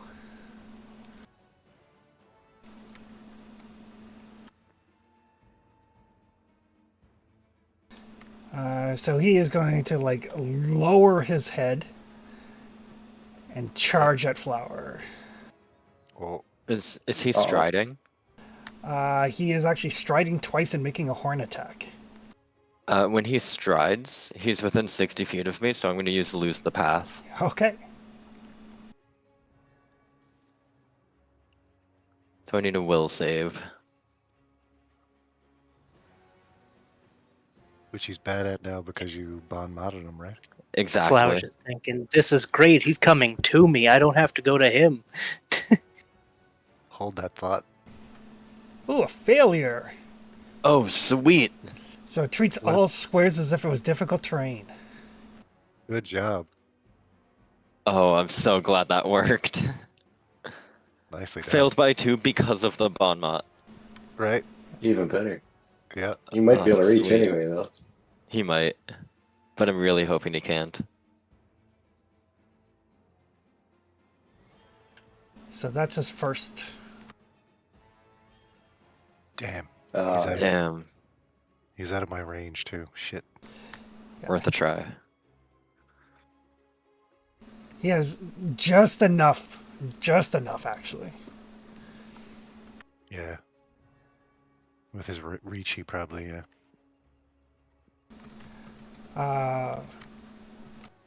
And then a horn attack.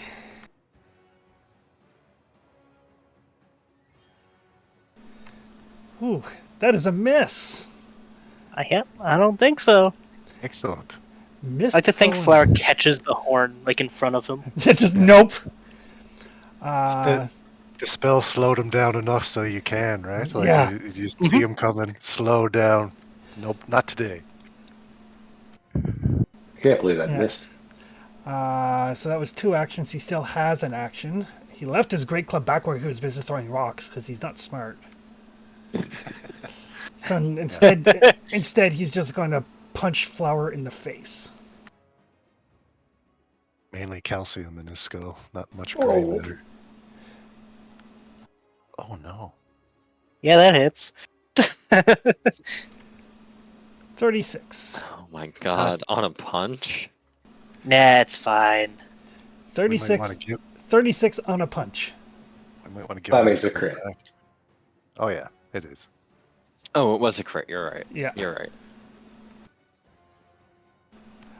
But that's him. So yeah, he comes charging across. He like seems to get confused on his way there, even though it's only like 40-ish feet. Kind of has to stop, kind of like back up, count his paces, lower his head again. Yeah.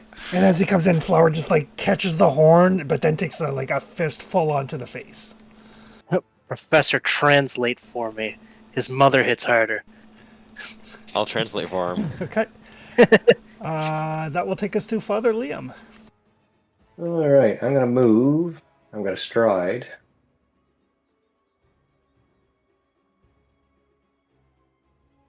To here. No attack. It's good. He's like, "Why? Why you come close?" I'm gonna raise my shield. And then I'm gonna trip him. Because I have Titan Wrestler. You're gonna trip him? I gotta try. Oh, hell yeah. That's awesome. Grab that big toe and just yank. Success by 0. Oh my god. On a 9. Oh my god. Nicely done. Sit down. Yeah, because trip goes against your reflex DC, right? So Yeah. Yeah, this guy's big and slow. Bash him in the shield. Yeah. yeah, That hurts so bad. perfect. So yeah, so you went up and Father Liam manages to find leverage on this guy. Maybe grabs him by the horn Yeah. and just like twists until he like hits the ground. I imagine like the arms just pinwheeling and this guy just Yeah. slam. That will take us to Traxton. All right. Here you go, Trax. Thank you. So let's get in on this. Big time. I'm gonna throw an action to my boy too, so he's coming in. To there. Okay, that's enough. Uh, Yep. Sorry, go ahead.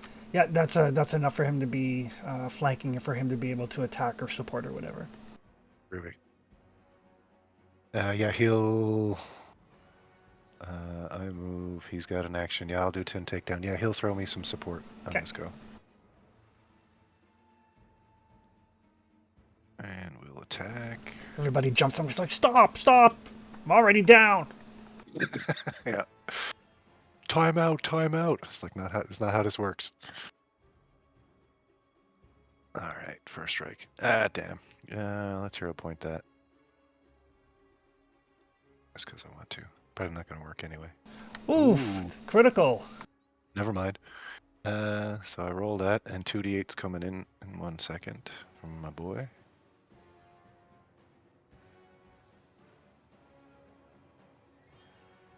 And offhand.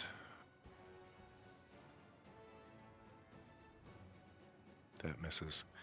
So I slammed the sword into him, and as I'm going at the start of this round, I'm just going to start chanting over and over again at him, weak, weak in Jotun, and I just like stab into him. Okay. Trying to aggro him.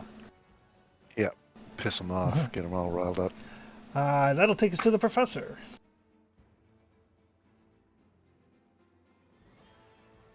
I'll wheel up behind Father Liam there.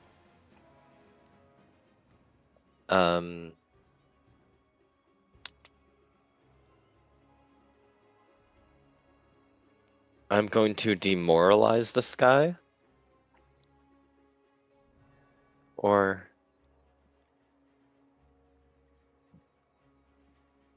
No, actually, I'm just going to draw my short bow and shoot him. Okay.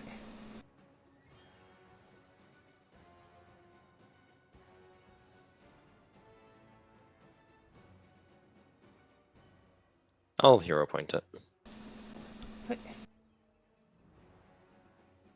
Nice. Sweet.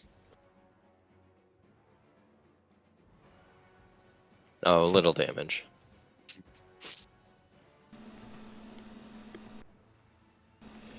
Oof. I think it should be 17, right? Because my personal antithesis should be, or no, it's 6 damage. You're right. Never mind. Yep. Yeah, that's me. All right. Flower. All right. So, we're going to swing on him Okay. Great. because he punched me in the mouth. Oh yeah.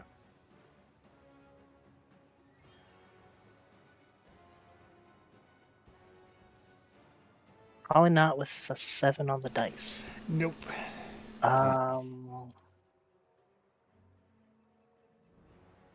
have hero points. I'll use one.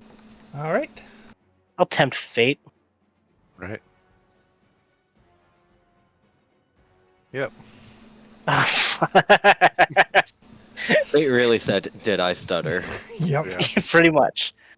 Man, Well, roll 20. I'm Foundry is so going- spidey sometimes. To swing again. Okay. Don't forget to click on your backswing. Oh yeah. It's been a while. It's been a while since you missed on the first. That one hit. Nice.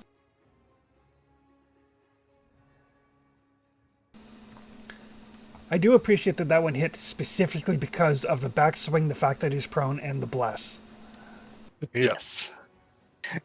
Gotta squeeze Good out all lord, what is this thing's And- AC? 32 apparently. Why at not? least. And then we're going to try and dread marshal. Okay. Shit. Cool. Oh, success. Look at that. Hey, Wow. let's go. I was like that. I saw 1. I was like, yep, and then it went to 13. I was like, what? His turn. Well, first of all, he would like to stand up. I think that Mhm. provokes a bunch of ops, right? If you have them. I have an op. Do I get to stick him? Yep. Excellent. Beautiful. Tripping's even better now.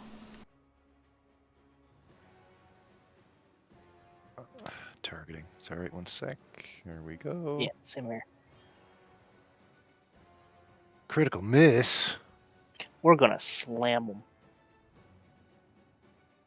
Yeah, it can't get any worse. Literally, by the laws of reality, it cannot get any worse. So I'm gonna re-roll that, see what happens. Oh boy. Oh, one Oh, goes one. there you Nice. go. That was good. I paid the iron price, and Foundry was like, "Okay, have a 20." Oh, All right. Traxton. Does Yes. does your opportunity attack stop the action if it was a critical hit? Oh, it does indeed. Oh, nice. Sit back down. I Yeah. remember that much. Yeah. Let me get to it. Disrupt prey. Yep. Melee strike. If the attack is a critical, you disrupt the triggering action. Yep. Yep. Outstanding. That's the really nice thing about attacks of opportunity in Pathfinder is you don't need like Sentinel or whatever. Just like if you crit. Yeah. So he does not get to stand up with that action. Yeah. Like, let me up. No. We're just bullying this poor guy. That's the point. We've got to break him, and then we got to make him up in our image. So he is finally going to struggle to his feet. Eventually. Hey, that's 2 actions down though. That's pretty good, guys. Yep. That was worth it. And then he's going to ram his horn through Traxton. Rude. That's less good. Like, Yep. you're the one that wouldn't let him stand up. Oh no, I feel his logic. It's still just a bit rude, I feel, though. Well justified, in my opinion. Oh yeah. All right. So he is going to use Flash of Brutality. Oh, Turns that a sounds bad. Turns a regular hit into a critical. Oh, Ugh. that is bad. Okay. I'd like that ability too. Ouch. Oh, okay. Cool. 48 damage on the crit. I keep seeing those numbers and going, 48 doubled? Oh god. Oh no. Yeah. The lights out. So yeah, he finally stumbles to his feet, and as he does, he like rams that horn like into Traxton's like shoulder, kind of pulls it back a little bit. But that is all three of his actions because it took him 2 to stand up. Wow. Father Liam. Good thing it did. All right. This guy doesn't seem to have an op. I don't So think we tested it yet, though. I'm gonna move. I'm gonna stay close to him anyway, but I'm gonna move. Let's try to hear. I do think notably, unlike D&D, if you try to pivot around somebody, they can still op you. Yeah. Yep. Yeah. Yeah, it's any move or manipulate or something, right? Any move or manipulate within his reach. Yeah. Mine triggers if they move through a square I threaten, even. So. It makes things with reach and attack of opportunity really nasty. Yeah, I'd like some reach.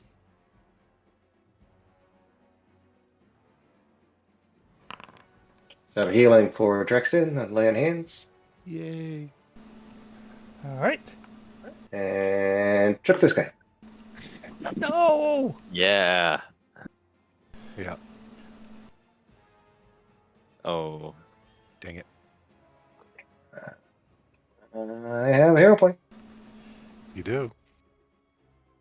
Might be worthwhile. We would truly break this guy's spirit every round, keep him from standing up, knock him out. Oh. Right. Oh boy. I mean, how often do you get to use tight dress, right? You gotta use it. Hell yeah. Does a crit do anything better? Is he like somewhat I underground? think it does. They usually do. I don't think Is that like a little bit of damage? Right. Yeah. Like a d6 damage, maybe? Yeah, he takes a d6 damage. Oh, sweet. And Okay. yeah. Just like that one hurt. Ow. Not only do you trip him, but you hit his head on the rock. Yeah, exactly. Head whips back. Yeah. Fuck. Ow. Meanie. Yeah. Meanie. That not nice. Right. That will take us to Traxton. All right. I am fully here and it is fully in effect, so I'll throw an action to Gretch. He's full attack mode, and I will do the same. All the while chanting at this thing, weak, weak, weak in Jotun.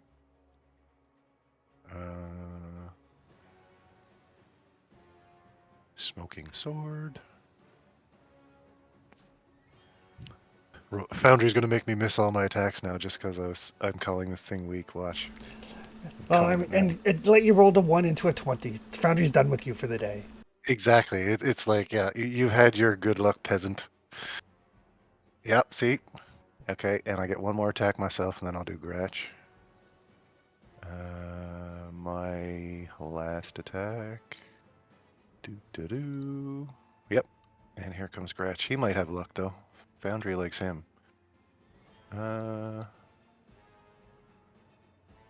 Lost his sheet. 1 second. Here we go.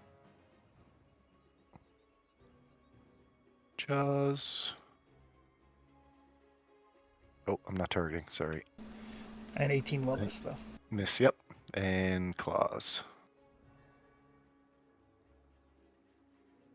Critical miss. Perfect. All right. Right. That will take us to the professor. I'm gonna spend 2 actions to cast Organ Sight. Okay.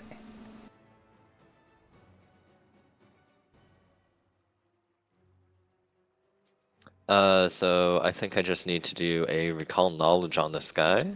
Yep. Using medicine. Or appropriate lore skill. I would like to use an appropriate lore skill.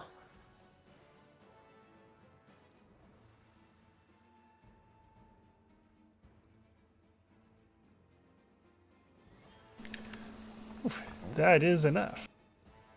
Sweet.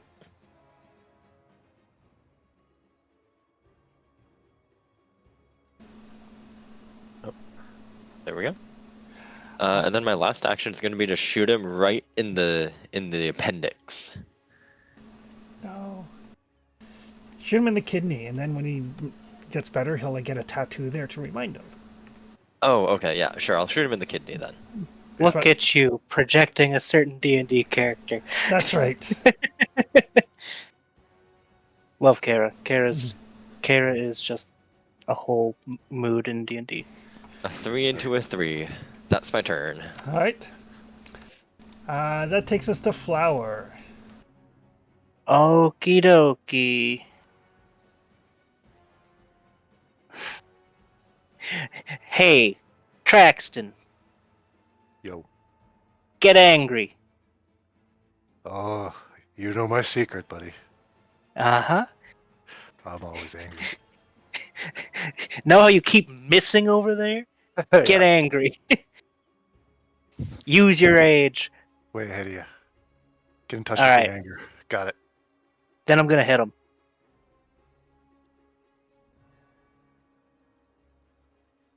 Okay.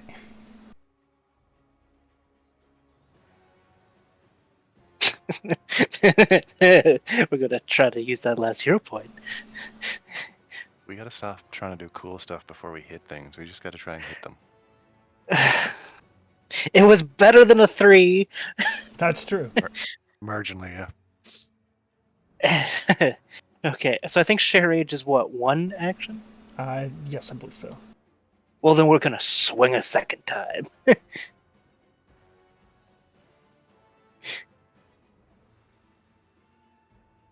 Oh,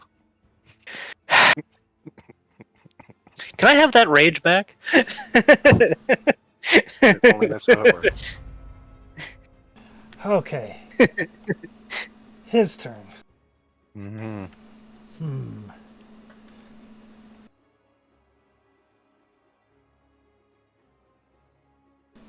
So he's gonna get to his feet.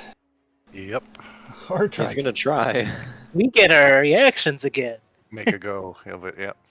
All right, here we go. Let's crush them. Oh, I hope so. I'm not gonna count on it though. Hiya! I think I hit, but it's not a crit. I didn't. That's 2 crits in a row. Yeah. I would. No. Yeah. I got no hero points anyway, so it's moot. All right. Damage is coming.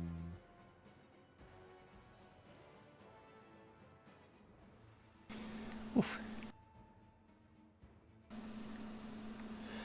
All right. So he gets to his feet. Mm-hmm.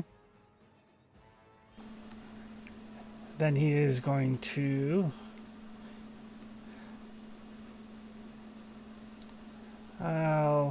He is going to use his horn on Traxton again. And see why not? Worked the first time. Yep. Retributive strike. Okay. And that blocks 10. 10. Okay. Oh, nice. So that's 14 damage to Traxton. Okay. And I'm close enough to swing on him.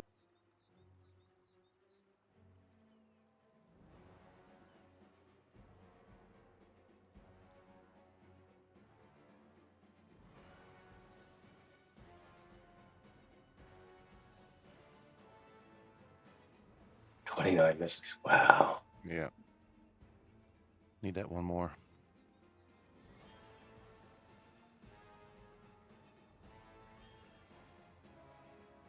Oh, that's rude. He's going to go back over to where he left his club. Listen, you get back here. Come on, get back here. But that is all 3 of his actions. Use my thing. So he So can't, he hit. he can't pick up the club yet. Okay. That's what I was just about to ask. All right. That will take us to Father Liam. Hey, he ran away. Mm-hmm. He kind of lumbered away. I mean, he's bleeding kind of heavily, and he just like lumbers over to where his club is, and he kind of looks back at you, and then he looks at his club. Yeah. Guess I'm going to stride.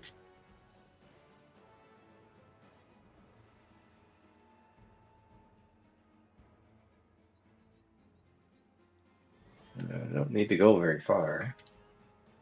No, same. Yeah, I'm gonna stride to there, Okay. and then I'm gonna cast command. Say, get back here. Get over here.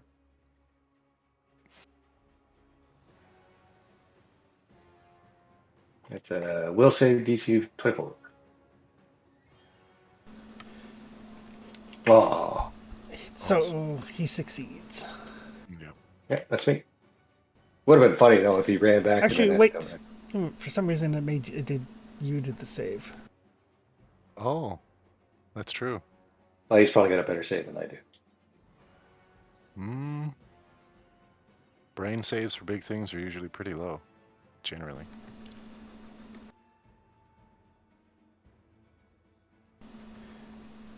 Ooh, he failed. Yay, perfect. So he's gonna spend at least one of his next actions doing what I Yeah. told him. Specifically, his first action. So, for example, he can't pick up his club and then come back. Oh, Oh, nice. that's perfect actually for what I'm gonna do. Paul doing crowd control here. That will take us to Traxton. Okay. I was gonna ask a question, but I don't think I'd be able to know those specifics. So I'm just going to move in, me and my boy. He will get. I'll give him. Well, he'll move his full 40 to there. And I'll come into here for 35. And we will apply some damage, or at least attempt to do so. So Gratch will give me support. I will do 2 attacks. Okay.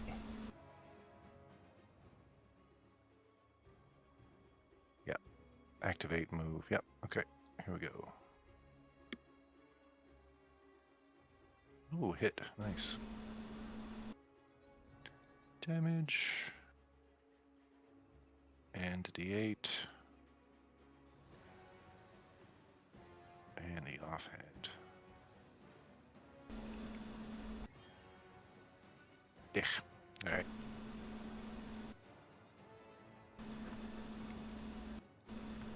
That will take us to the professor. I'm gonna delay. All right. That will take us to Flower. Just 1 second. I have a quick call coming in. I'm going to, if you could, I'm going to go up and attack him though. Could you roll that for me while I take this call? Yep. Cool.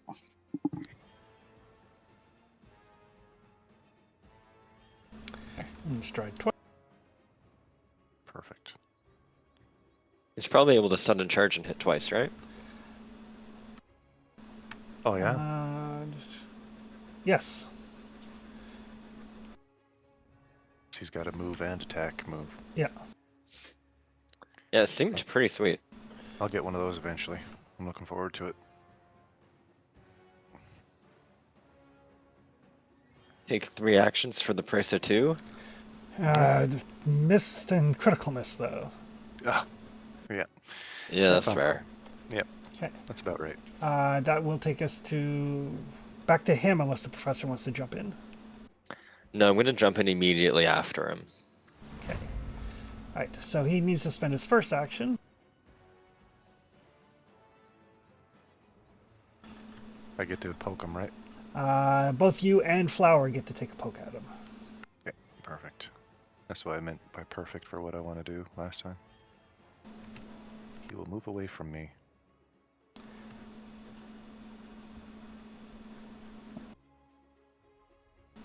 Flower would have hit Traxton, but will not hit the Cyclops. All right. No, please don't. I don't want to die instantly. Splattered by an I-beam. He will stride up to Father Hall and then gore him with a horn. Yeah, that tracks. Yep, that's what he does. He do that. Whoa. Yep. I didn't have to use an ability to make it a crit. Ouch.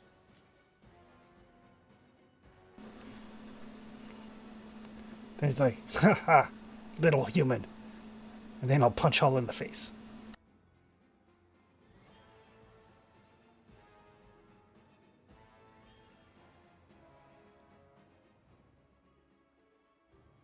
Ow.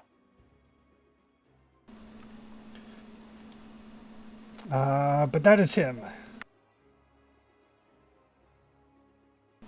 So Professor's going to jump in? Yeah. Liam, were you going to use your retributive strike on that? Are you able to? No, I can't use it. Oh, gotcha. I'm going to spend my first action to demoralize him. Okay.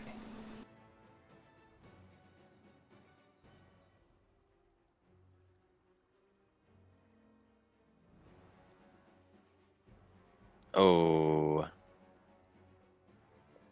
I think a crit fail on a demoralize is bad, so I'll hero point it. Okay. Oh, there you go. Oh, sweet.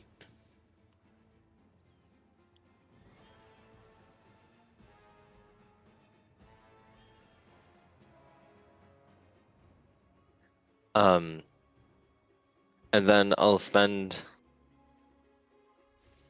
Are you going to be tripping him again, Tony? Very likely. I'll spend my next 2 actions to ready for when he gets tripped. Okay. And that'll be me. Okay. Try to pile on the penalties. Yep. Alright, that will take us to Father Liam. Alright. That hurt a lot. But we'll see. I gotta get him down. Like, we can't hit this guy if he's standing, so I'm gonna step. Well, it's more difficult for sure. Actually, I'm gonna stride. Because he doesn't have an attack off, but I can get opposite of Flower.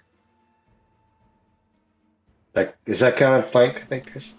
Yes, it should. And if he's prone, he'll be off guard anyway, but just in case you don't knock him down, that's a good position. Yeah, and then trip.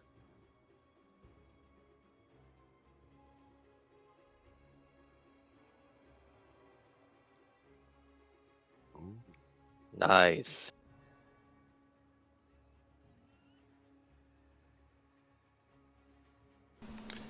He fall down again. And then lay on hands myself. Okay. You keep flipping this guy over like a turtle.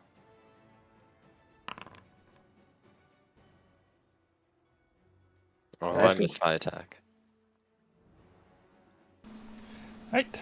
That will take us to Traxton. Okay.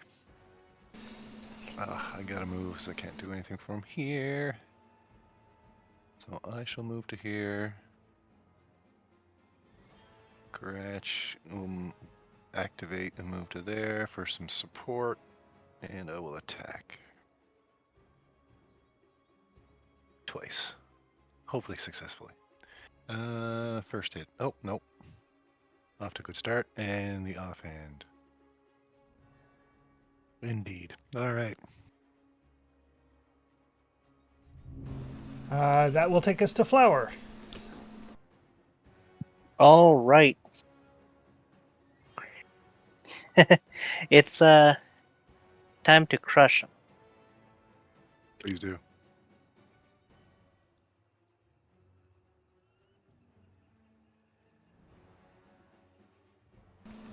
Ooh, that is a hit. That'll do it.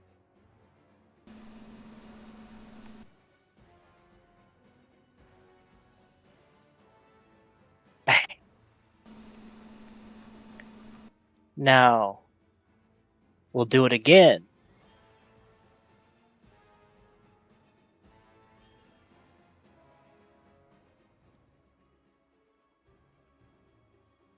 Yeah, that tracks.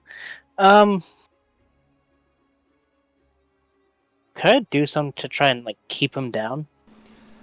You could try to grapple him, and then he would, if you manage to restrain him, which is an athletics check, because then he would have to escape. Ooh. But grapple is an attack, and your attack penalty would apply. Yeah, I don't think it's worth it. I'll just, you know what? Actually, I have nothing else going on. I'll try it. All right. Grapple in the basic action macro. It should be. Grapple. And it should have this set up with the, like, normal Yeah. -5, -10. Yeah. Yeah, it was worth a shot. Critical failure. If you already had the target grabbed or restrained, it breaks free. Your target can either grab you as if it succeeded using the grapple action against you, or force you to fall and land prone. Yeah. So he will actually make you prone.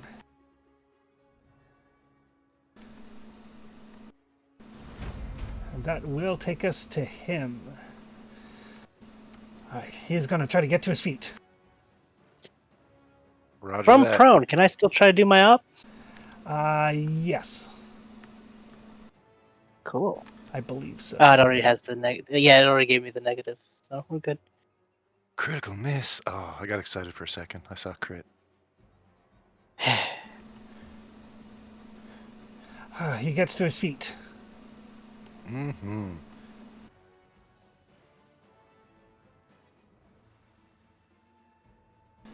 He is going to...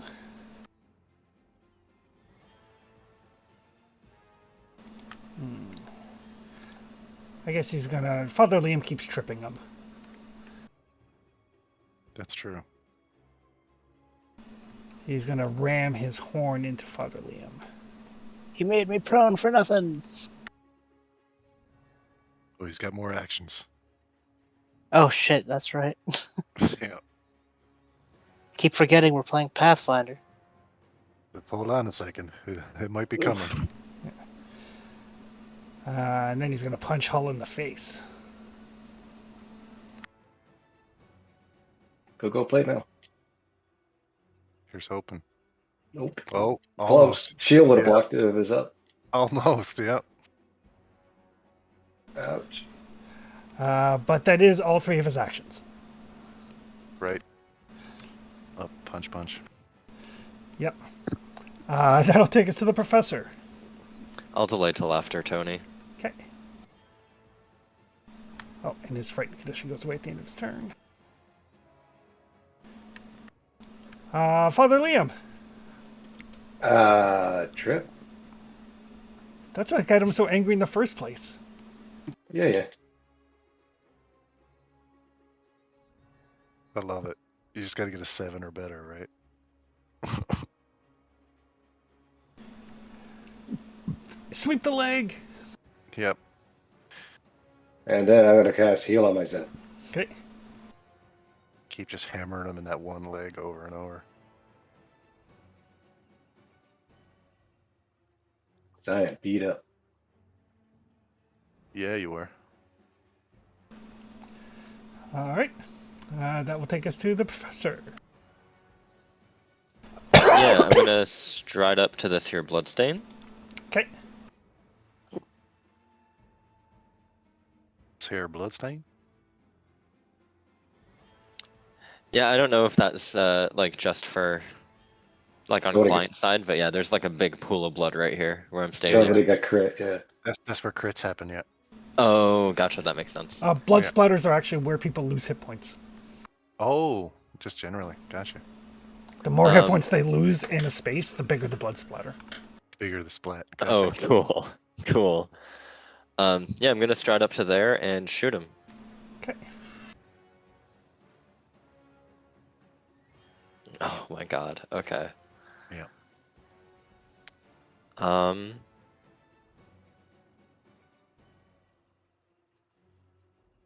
I'm going to, I think, just try to shoot him again. Okay. I don't really have much I can do. Yeah, I'll just do a second attack. Okay, that's me. That will take us to Traxton. It was an interesting turn thing. It was like, get ready, your turn is next. And now it's your turn. I'm like, okay. Here we go.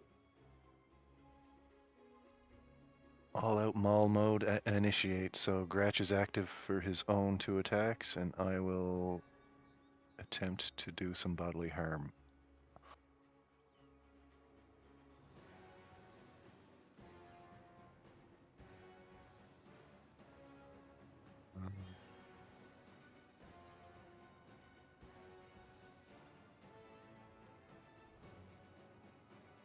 Oof. That is a hit. Okay. And offhand, Okay. critical miss, So, and as a reaction, oh, he is going to activate Ferocity. okay. Oh, that's the one that the boars had, right? Yep. And those That's a reaction. lizards. That was in reaction to the first strike I did. Does it change anything for the second one, or It leaves him at 1 hit point.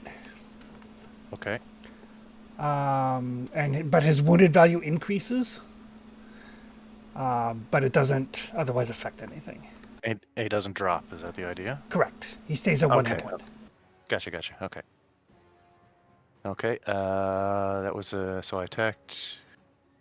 I attacked 3. Is that 3, or is that damage? No, that's damage. So 1, 2. Yeah, that was 2 attacks. Right. I'm standing still, so I get a third one. That's a miss. All right. And Gratch has been activated, so he'll take 2 strikes. Jaws first. And claws. Dang it. All right. That will take us to Flower. All right. Fresh. Oh, first things first. We're gonna stand up Okay. before we crush. Are we still trying to knock him out? Or do we just want to kill him? It's going to be a -2 to hit him. He might, yeah, that's true too. I'm just saying he might know something about what's going on. He is down here in this area. Oh, right? we're trying to like do non-lethal. I've been just swinging for the just. Well, it is only the last hit that matters, and if he's at 1 hit point, now would be the time. That's true. But That is true. it'll also make him really Cool. hard to hit. So I don't know I if will that's still our plan or attempt. not. I will attempt non-lethal. Yeah, that's true. Maybe we try a round of it. If we just can't hit the guy, then I say we just finish him. Yeah, okay. That sounds Right. good. Do I just add the modifier to -2 circumstance penalty. -2? All right. I might as well have stayed prone.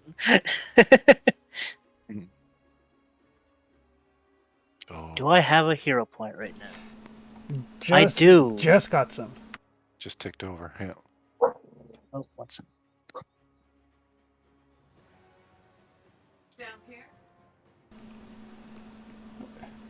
Still a miss. We are going to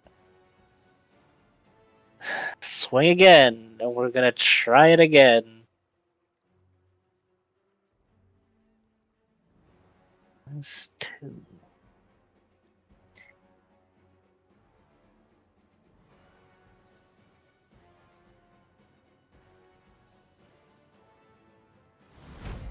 All right. You know what? His turn. I'm just gonna chill.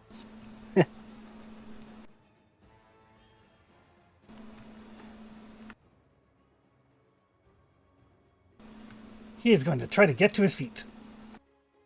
Oh. We're going to swing. Yeah. And knockout mode for that. So I put on a -2 penalty, right? -2 circumstance penalty. Roger that.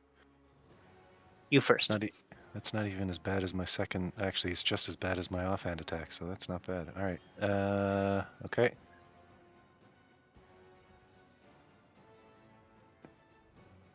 I see where I can modifiers, and I put in there? A modifier of -2, right? Yep. Okay. Okay.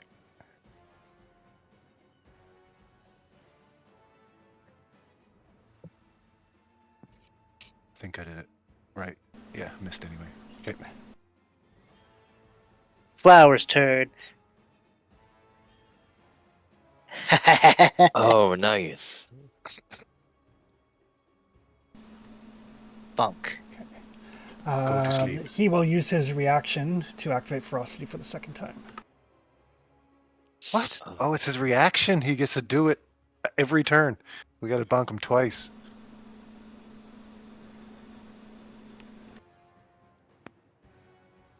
His wounded keeps going up, though, right? His wounded does go up. Oh, so he'll eventually die if this happens too, yeah? He'll just outright cease. Huh. He gets to his feet. Yeah. He looks at Traxton. And he is going to shove Traxton. That's cool. I can swim. Oh, God.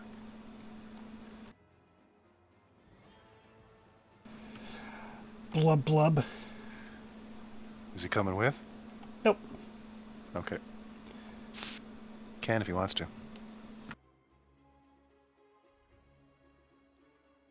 And then he's going to slam his horn into Flower. This jerk. Oh, that's a miss. Yeah. He tried. That will take us to Father Liam. Wow, this guy's still going, eh? Yeah. He's got a reaction cancel attack. Well, put him on his butt again. No. Which he has back now because he just had his turn. He used it on. He used his reaction on his turn though, because Flower hit him with the op. So Oh, you get your reactions back at the start of your turn, but then he spent it to get up. So gotcha. No point. Oh. Oh, boy. Oh, I'm gonna knock him out. I'm gonna kill him with the trip. you, Oh no. Oh, it wasn't, you didn't do a non-lethal trip. You can't non-lethal trip. Oh, no. Oh god, he hit his head on the rock and died. He splits his skull wide open. yeah. So yeah, he falls back, and there's a thud, and he stops moving. He bites his tongue off and just instantly bleeds out. Oh my god. Oh, okay. Oh well. Oh. I've never been sorry for a critical success before in my life, but now I am kind of. Excellent. Well, I mean, we did it. Is Speak with Dead a thing that we can possibly do? Just curious. No. Okay, it's not something that you can do in this. Okay. Not yet. I can eventually, but Okay. I mean, in hindsight, that we'd have to build a really big set of gallows. Oh, it'd be all kinds of problems. Yeah, I just figured we could probably melt this guy and try and tell him that we can make him strong if he just listens to us. That was my thought. So. Mm. Yeah, that was an accident. Sorry. Oh yeah, no, it's all good. Kind of one of those happy accidents, if you ask me. It's kind of like, oh well. Seems to me like Father Hall doesn't know his own strength. Right? Yeah. Flipping this giant on his back every friggin' round like nothing. It's like, get down again. Oh, you got up? No, you're down again. It's like, what? The command spell was great because it triggered 2 attacks of opportunity. That was a real good move. Yeah, I like that one. Yeah, that This was is awesome. This is a great fight for Liam, actually. Well worth it. Yeah, I think we handled this well, honestly. Is anything of note on the huge sized body? He does have a great club. Right. That he was trying to get to and use, but we didn't let that happen. Somewhere up here, right? Yep. Have a look at that. We'll ping it just in case, see if it's magic. No, there is no magic. Does there look like there's any clan insignias on this guy? I know he was complaining about like basically, my thought is that he's been abandoned or something, or cast out. But is there any tribal markings on him at all? No. Okay. And does it, next question then, would it look like he's been stripped of those purposefully? Or could I tell? You can't tell. Okay. Oh, But as you guys kind of look over the body and realize the sun's going down and get ready to make camp, we'll take a little bit of a break, bio break, sounds good. Sounds good. and Take 5. be back in a couple of minutes. Groovy. Cool. All right. Eh,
this is just a random thing and there's not giants involved. Well, you guys previously in this general area did see giant skeletal footprints. Yep. That's true. If they're gone to the island, the whole town is a write-off. Sorry.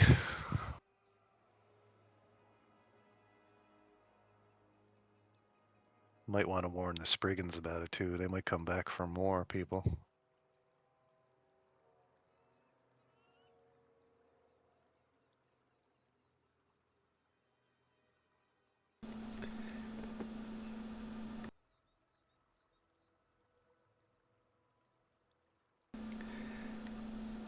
Oh God.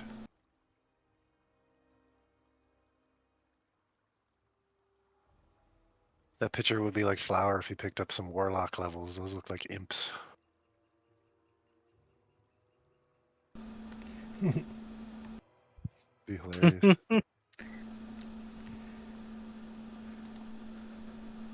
All right.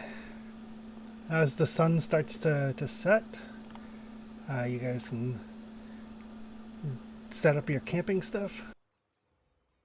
Okie dokie.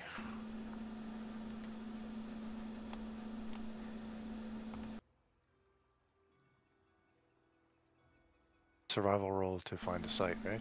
Yep. Okay.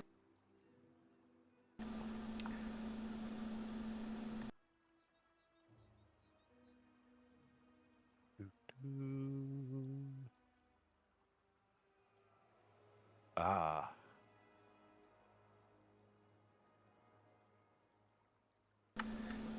Might be good enough depending on where we are. 31 is good enough. Excellent. Right. And then, I mean, even though Soulmape's not here, she will camouflage the campsite. Groovy. Oh, Show up camping. here. What would the rest of the folks like to do? Standard things? Yeah, we're gonna rest and refocus and all that, I imagine, eh? Yeah, Yeah. well, you guys need to set up a camp and stuff anyway, so while Traxton's hunting around, you can definitely refocus. Yeah, and this time I'll do the hunting thing like I normally do. Yeah. Okay. And just being out here refocuses me over time anyway, so. Yeah. Would the professor like to cook, or would he like to discover a meal? Mm.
I do like the fact that the camping sheet basically lets me quickly roll for all the things.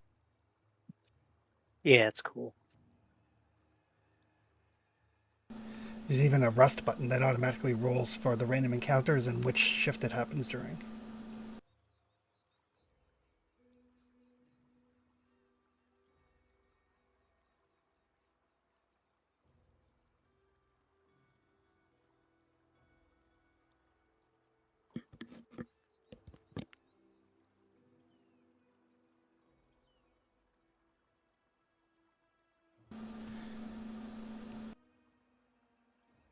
Sorry, did Hull, are you gonna hunt for supplies? Yeah, he found some basic supplies. Oh, okay.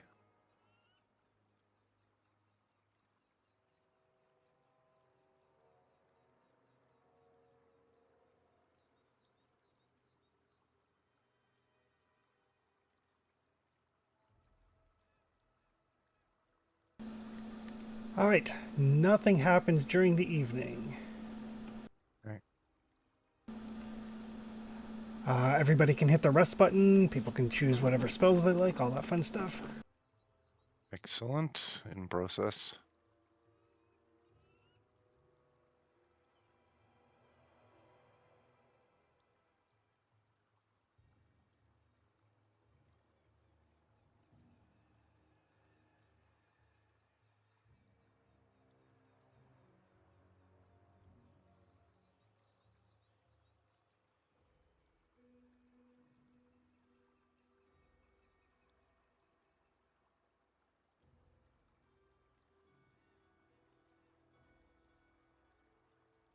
Reload my fireball.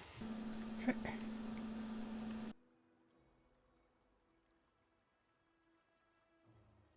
All right, I'm good. All right. It is a nice sunny day as you guys continue your trek down along the river. Mm-hmm. I still feel bad about that Cyclops. That was an unfortunate circumstance. You couldn't help it. I wouldn't worry too much about it. I think they're a really old race. Aren't they like Mm. from forever ago or something? Yes, but there was a Cyclops Empire before Earthfall. Oh, okay. I mean, that guy's probably not that old, but even some of the stories would be have all kinds of wisdom in them. Well, based on what it was saying, we can definitely assume there's more, at the very least, of it around somewhere. I have to remember to take into account the fact that it's difficult terrain as you guys travel. So yeah, you make your way along the river. It's fairly quiet for like a day or two of travel. We're not going to do the camping constantly all the time, back to back sort of thing. Sure. You guys are now at basically the kind of the headwaters of Lake Silverstep. So very close to areas you guys have been before. Basically, you guys are right now. You're right next door to the mudflats where you went to recharge Snow Maple's flaming sword. Oh yeah, yeah, Oh, So you know that someplace in that lake there is a giant sea monster, lake monster. Yeah. Right. You know, the Pathfinder equivalent of Champy. And the trail that you're following does continue along, kind of along the river, continuing kind of like south along the river, and then into the foothills of the towards of Lebanese mountains.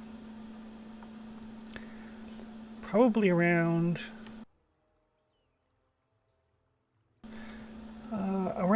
like just after noon. After a couple of days of travel, you see a group of centaurs approaching you. Like they have kind of like a banner raised with like a white flag, indicating we're coming with peaceful intent, sort of thing. Okay. We see them coming from a little while away. You do, like they are deliberately making themselves known.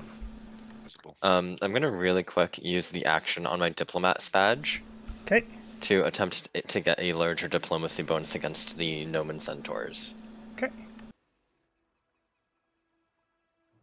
And once we see them, just because I'm a little bit paranoid, whatever one looks the biggest and the toughest, I'm just going to sort of throw a hunted prey on that real quick.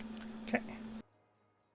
But I'm not taking any sort of hostile moves at all. No weapon hands or AC anything. 20. Okay. Just kind of getting the scent of them. Exactly.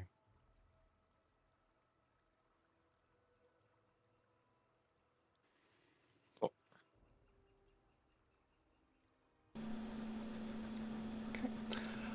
But yeah, they let themselves be known as they spotted you. They obviously saw you from quite a ways away. And as they get close, you see there's about a dozen of them.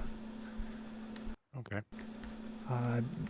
You can tell right away, like they've got like wilderness survival gear, like they've got like tents folded up and all of that sort of thing in their saddlebags, and they'll hold up their hands, making sure to their weapons are sheathed. Yeah, I'll do the same. If they stop a ways away, like if they don't continue to approach, I say we slowly move towards them. Yeah. They do slow down their approach as they get closer. All right, Prof. And Yep. one of them kind of like strides ahead of the others. A female centaur. She's got a shield. She's got a couple of spears, long red hair and braids. Yeah, I'll walk out to meet her.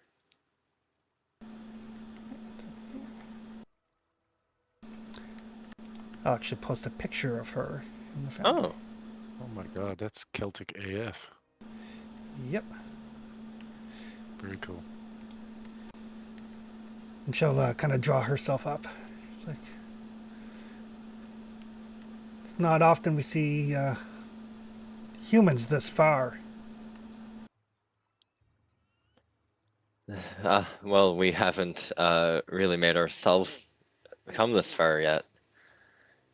Um, I'll introduce myself and the rest of the party.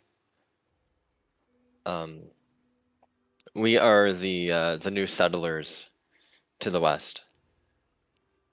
Um, we've been given the task of charting these lands and seeing what we can do to perhaps better them, provide infrastructure for the people that live here. But who might you be?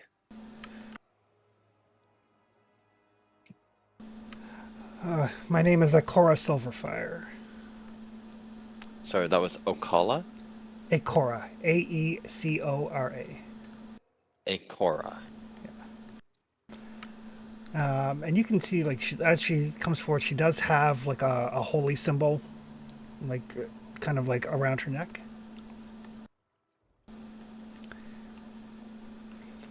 It's like the humans are not necessarily welcome in these parts. Well, we don't come here seeking fortune or seeking, your game or anything. Um, we are looking into the disappearance of an entire town of people a short ways north of here. Now, it is to our understanding that they perhaps had hunted your people. They have pushed And into lands that are not theirs. I understand.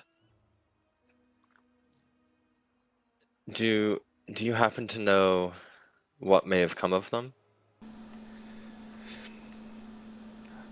I don't know, nor do I care. Perhaps Mother Moon has returned them to whence they came. Perhaps. I just fear that what came of them may come of the rest of this land.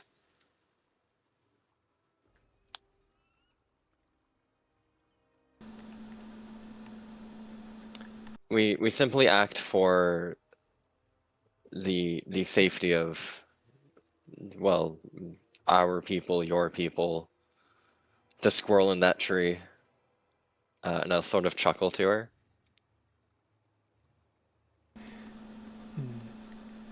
Give me a diplomacy check. Sure.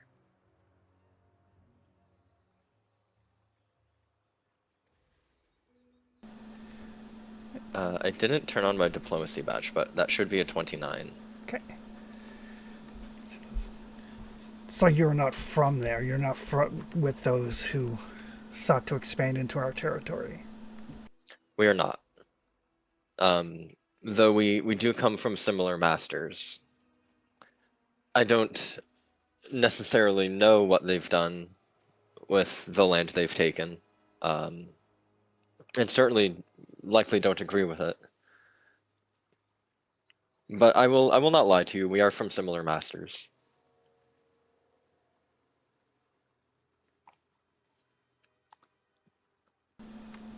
But it is, our charge, so to speak, to find them, find what happened to them, see if we can rectify past misdeeds.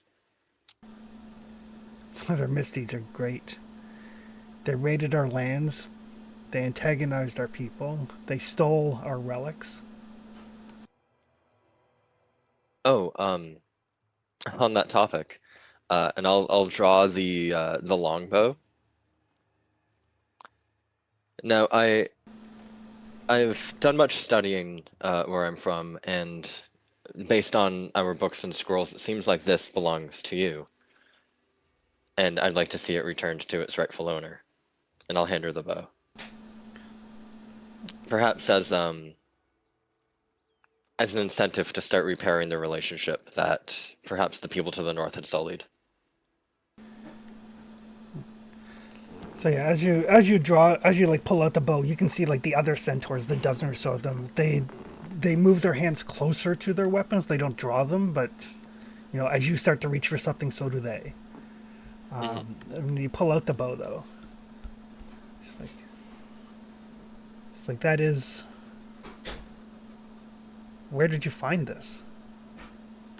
I found it in that town. So whatever happened to them, they did not take the relics that they stole from us. They did not. And honestly, that is more worrying to me. Humans are by nature selfish creatures. And the fact that they had left en masse without their treasures is what gives great worry.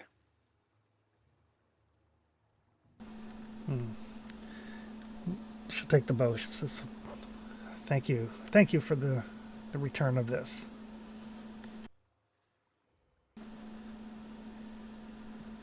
It's possible that the humans, the bipeds from their settlement, in their desire to expand, pushed too far. There's a place near here called the Valley of the Dead. It is taboo amongst our people. We watch the valley for disturbances, strange awakenings, but we do not venture into it. One of our hunters a while ago saw a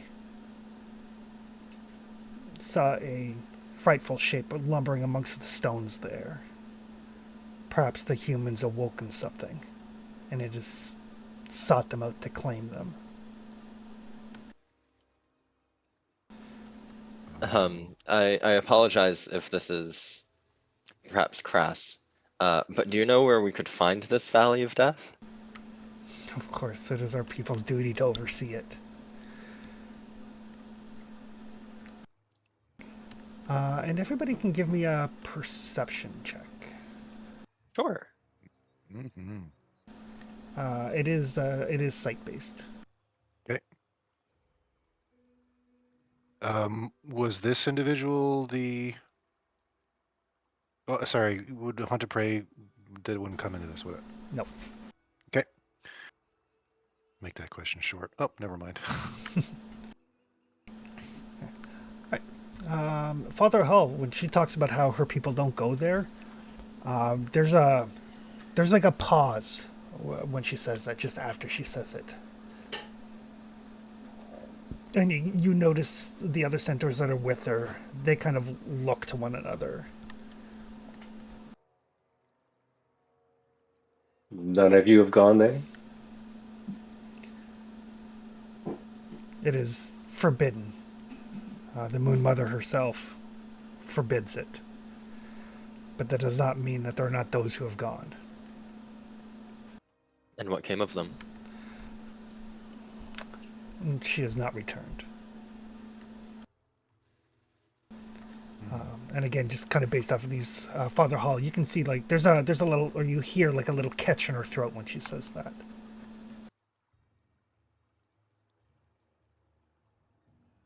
If that's where the people from the village went, then that's where we have to go. We could look for your person there if you give us direction. Mm-hmm. Did she seem strange at all before she left?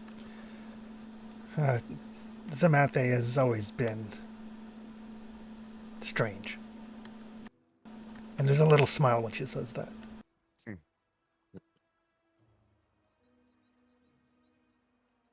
Well, we have supplies, we have arms and armor. We could perhaps look for this person for you. You are forbidden from going there, we are not.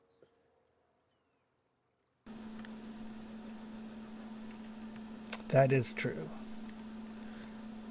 She's been missing for quite a while now, and I fear that she broke tradition and entered. Breaking the taboo is something. If she is found and returned, we will have to deal with that.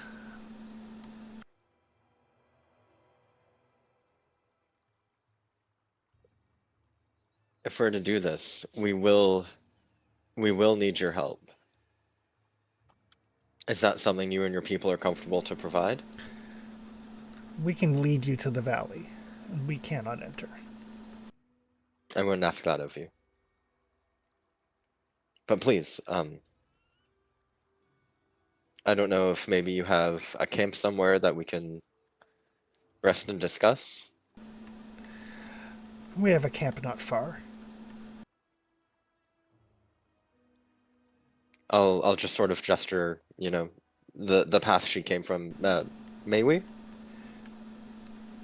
Yes.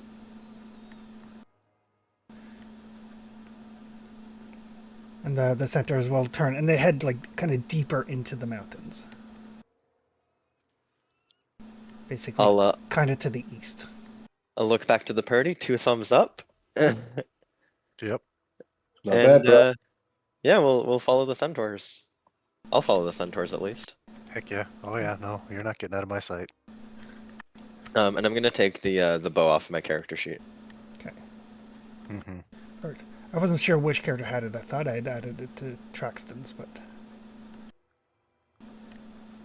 whoever has it can remove it. Yeah, I think I had it. Okay. I'll just make sure if I got one here, I'll get rid of it. It should be called Skybolt. Gotcha. Oh, Skybolt. So Valley of the Terrible, huh? Valley of the Dead. Does that ring a bell to Hall at all with Undead Lord? You can make a society roll. And actually, you can make a religion roll. It'll show up under weapons if I have it, right? Yeah. Okay. No, I don't have it. Just really quick, the party marker isn't on the map for me. Where are we right now? We're on like the opposite side of the monster lake, I think. Oh, we're there. Gotcha. Yeah. So the centaurs lay claim to everything basically on pretty much on this side of the mountain range. It sounds like on their side. Everything to the east of the mountains. Right. Yep. That makes sense. It is called Noman Heights. Yep. And nobody talked to them about making a town there, I imagine. Nope, nobody asked anybody's permission. No. Humans just went and colonized and then fought with the locals and took their relics. Yeah. Could have been our story, Yeah. but we just happened to land in a place where there was not much intelligent life immediately around. And when you say Got that, the kobolds and the hobgoblins and the goblins. Yeah, but And- not like laying in the square where we sort of immediately set up or had claim to that one. You know what I mean? Like they're around, but they're not like that's fair. Yeah. they didn't claim the one we had. Yeah. All right. So Father Hall, as you get a look at her holy symbol looks like a stylized butterfly. And you recognize that although she refers to her as the Moon Mother, that is the symbol of Desna. Oh, sweet. It's basically the goddess of dreams, luck, stars, and travelers. Oh, cool. I think Desna and Abaddon like each other, actually. I think they are. They share a pantheon. And with the 33, you're also aware that basically part of her edicts are to aid fellow travelers, explore new places, and basically find out what life has to offer. Cool. Wow. That's So we pretty can good. play to her edicts. Yep. Disposed to be open, hopefully. It's a clerical spell to get translocate. Oh, cool. Translocate? Yeah. But yeah, they lead you to what looks like a semi-permanent, kind of nomadic encampment. And there's probably about a good, like, there's like 60 tents, and you would guess that there's probably like 100 centaurs here. Good Lord, okay. Like, it is, it's very obvious that, like, if this is the bulk of the tribe, they are heavily nomadic. Right. But as you come in, she sends a rider ahead, basically with notice that there are guests, and that these guests have returned Skybolt to the tribe. So there is like a almost like a welcoming committee when you arrive. Despite the fact that they seem to be a little bit distrustful of humans, the fact that you've returned this relic to them is basically kind of the talk of the town. And none of us are humans. And none of you are human. Well, oh no, that's right. Hull's a half-elf, never mind. Yeah. I Not, have I forgot. Yep. Just like me, I forgot. yeah. Not a single one of you is human. No, no purebloods.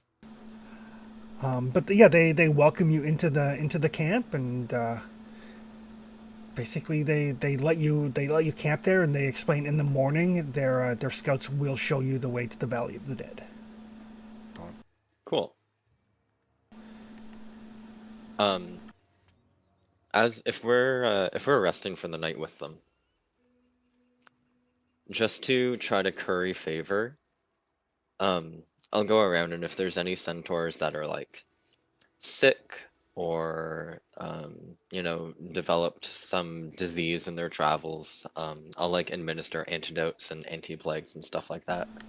All right. Yeah, there's a few that could probably take it here and there. They do invite some of you to participate in various kind of like celebratory games. A lot of racing, a lot of like jousting. I feel like we're gonna lose in a centaur race. Done. Yeah. I'll give it a try. I feel like my 40 feet move, I'd probably put up a good showing anyway. Yeah, you are. What's a centaur speed? Yeah, you're as fast as a centaur. Perfect. So it's actually a race. It is actually a race. Excellent. One of their favorite pastimes, they have an area staked out near their camp, and it looks like it's marked out with like permanent markers, permanent stone markers, and you can see that there are these deep furrows in the ground. And this is the racetrack, is it? It's one of the racetracks. They have like a normal foot race. This is for the more risk-taking people. Right. Okay. And Gotcha. they explain all you have to do is get from one side to the other without getting eaten by the creature that lives there. Oh God. Okay. Sure. The creature is called Kankarada. Gotcha. Sorry. Yeah, and as the young centaurs kind of line up to take this challenge, when the thing breaks the surface, you can see that it's an old but very large boulet. Oh, okay. And basically, they make a game of having to get from one point to the other without getting eaten by it. Okay. And so like I'm imagining something that's probably got like cataracts and his claws probably aren't as sharp as they once were, that kind of stuff. Oh no, you're judging his age based on his scars. Oh, okay. So he still seems pretty capable though. Pretty capable. Okay, gotcha. All right. Well, I feel like why not? So yeah, it's It is a test of skill. I mean, they've been doing it long enough that to them it's little more than a game. You don't think you would want to go into this area without knowing ahead? Yeah. Oh yeah, like I don't do it first. Like if I do attempt it, I'm watching them all and I'm seeing what they do and I'm like learning exactly what path they take and what tricks they do to fool this thing up because I imagine they have quite a few. Yes. A lot of it seems to be speed, Yep. and the fact that they are more agile than it is. Okay. Well, I Like feel like I might have that edge because I've got their speed, but I've also got perception to where I could probably keep track of it better than them, maybe. yes. And it Okay. seems like one of their primary things is that they'll stop still just long enough for it to basically breach the surface and leap at where they were, and then they take off running while it's in the air. Oh no way! Just like there's like a tremor fake out, like they do the tremor sense, they stop immediately. Yep. That's awesome. Okay, I want to learn that trick too. But yeah, the celebration goes on into the evening. Akora will pull the professor aside and anybody else who's interested Yeah. to basically tell you that the Valley of the Death is Hmm. it is a place of evil.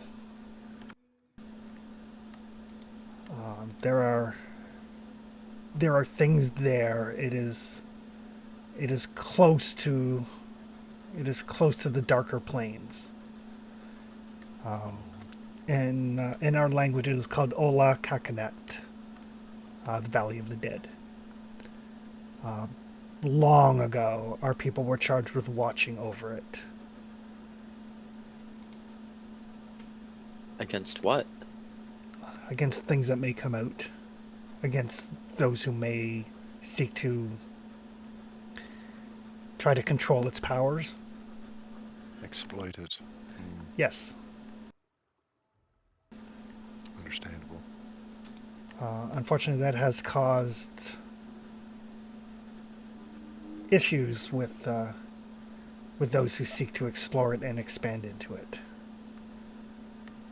They And you do, think that's what the people of Varnhold were trying to do? I think the people of Varnhold may have gotten in there without us noticing and awoken something. Hmm. There are tales of a powerful slumbering warlord from the distant past named Vortikai. We've heard of Forticai. He was a powerful sorcerer in the days when the Cyclops still ruled this land. Oh. Asleep for thousands of years. But perhaps they found a way to awaken him. Accidentally, I imagine.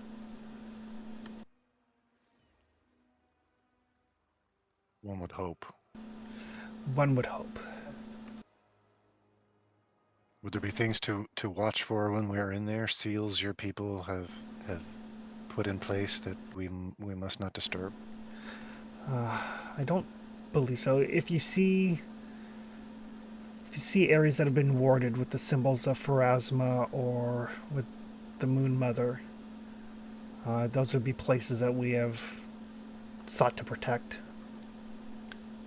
Oh, to Understood. to that point, um, I'll grab my staff and summon the half journal we have. Do you recognize this rune? It is an old symbol to ward off evil. Superstition more than anything. Hmm. The sort of thing one teaches someone's children to keep the monsters in the dark at bay. Well, if there's one thing I've learned in my many years is that no superstition is without some shred of truth. Indeed. Perhaps the longer lived races are wiser than the humans. I chuckle slightly. But by all means, get your rest and In the morning, my scouts will show you to the valley. Yes, thank you. We really appreciate your hospitality.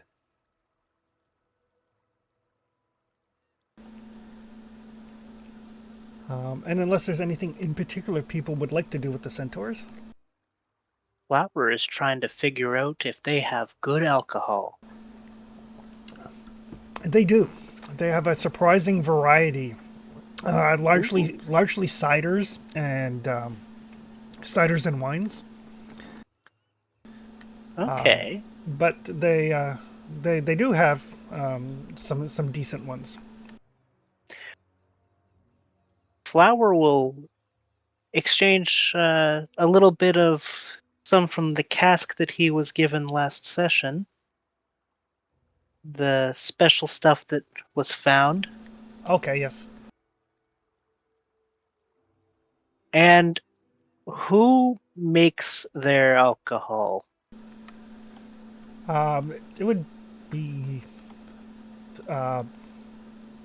like something similar to an alchemist.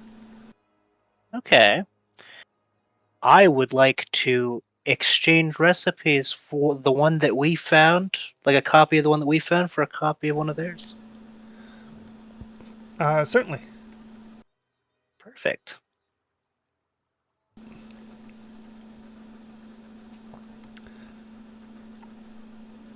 Right. Is there anything else folks would like to do with the centaurs? I'd like to see if they have any particular stories they tell about the Valley of Death, aside from, oh, it's forbidden, oh, there's evil there. I'm trying to find something with a little more substance. Like, do we have to worry of, like, ghouls or vampires or anything like that? Gotcha. No, like their stories are generally of watching over a great evil to make sure it doesn't rise again, but no particulars. There's no Yeah. like, oh, be careful of the dragon or anything of that nature. Understood. I'm curious to know, just speaking to centaurs generally as we're here throughout the night, like I don't sort of specifically ask one in general, but I'm wondering if they know the name. Personally, I don't remember it of the ranger, but we have the book and everything, right? Gunderson? Gunderson, right? I'm just wondering if he's sort of a known problem to them, kind of thing. Willis? Willis. He and his people and our people have had skirmishes. Okay.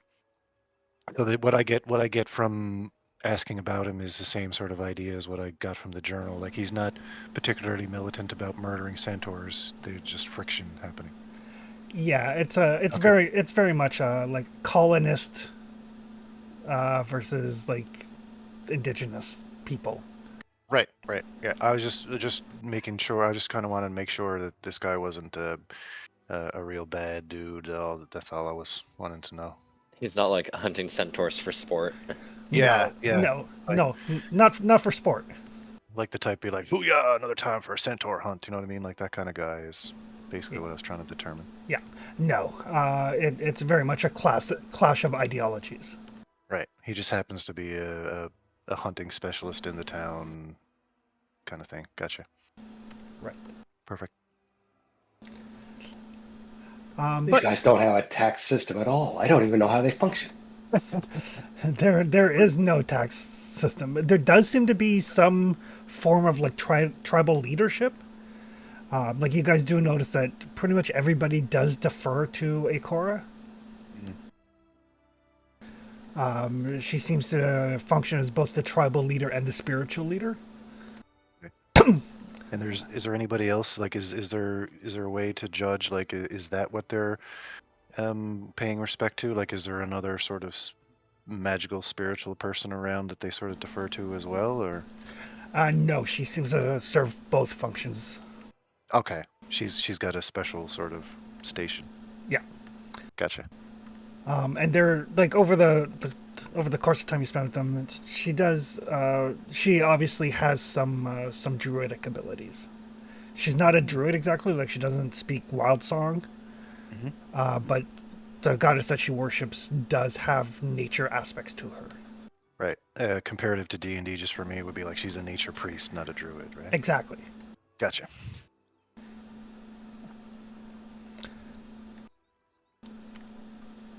But your time with the centaurs is very peaceful. Like nothing dares come near, 100 strong centaur tribe.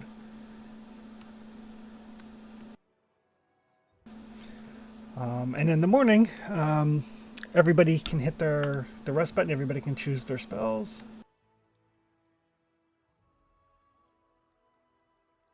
And when we came back with the bow, was there an actual like presentation to the community? Like, was there a holding up and to Yes. everybody could see? Yeah. That's part of the celebration of the returning of the bow and feasting and all that is as a result of the bow being returned. Right. Gotcha. Yeah. So there's definitely like a reverence to it. Hmm. That And was a after good the bow. and after the fact, is it the next day? Is it on the leader's back or anything, or is it left in a place of prominence? No, it is left in a place of prominence. Okay, just curious. Yeah. You would imagine that they probably do use it for like ceremonial hunts and the like. Right. Or like a sun shooting ceremony, or the stuff like that. Yeah. They don't take Gotcha. it out just like, oh, I guess I'm going to go get a deer. I'll take the special relic bow with me. Right. Yeah, I was just wondering what the general view on it was, right? Like, Yeah. that's cool. Thing was probably worth 600 or 700 gold. Oh yeah. Not a bad bow at all. Like mechanically speaking. 535 actually. Yeah, right. Still good. But the next day, you guys are a group of centaurs. Again, about a dozen or so. That seems to be their standard scouting party size. Okay. Go with you, and they lead you down into the tors, into the valley between the two mountain peaks. Mm-hmm. And as you go to you would expect something called the Valley of the Dead to be. A valley? It is a valley, but you would expect it to Okay. be a lot less lush. Oh. Like it is. It's a valley. It doesn't feel any different. Mm-hmm. It doesn't look any different. The centaurs just like stop and go, "Yep, we're here." But We're as not you start to move into the valley, though, you do start to see that there are these it's a 6 mile wide valley, and it is marked by posts every 50 or 60 feet, decorated with skulls and bones. And if any of the players, if you've ever seen the old Ogma language with the hash marks in the line. Hmm. Just like the strikes, you mean? Like the lines? Yes. Yep. Okay. So yeah, very obviously, like the centaurs have marked this as the entryway to the Valley of the Dead. Oh, okay. And at a certain point, you do notice like it doesn't feel different, but then this feeling of oppression starts to come over you. The wind seems muted somehow. The birds and the insects start to grow quieter. And at that point, your centaurs are like, this is as far as we can go. Okay. And we're on the outside of these markers now, is that correct? You are basically you are at like the furthest edge of the markers. Right. Okay. Gotcha.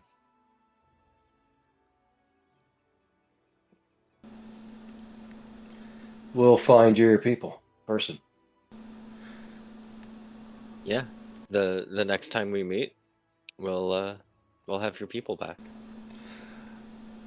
Thank you. Or The we'll find out what happened to her. Akara hasn't been the same since her daughter broke Chabu, so Thank you for this.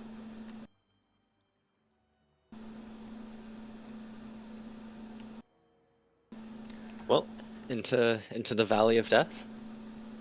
Into the valley Right. of death, you shall fear no evil. Well, I fear quite a few evils actually. same.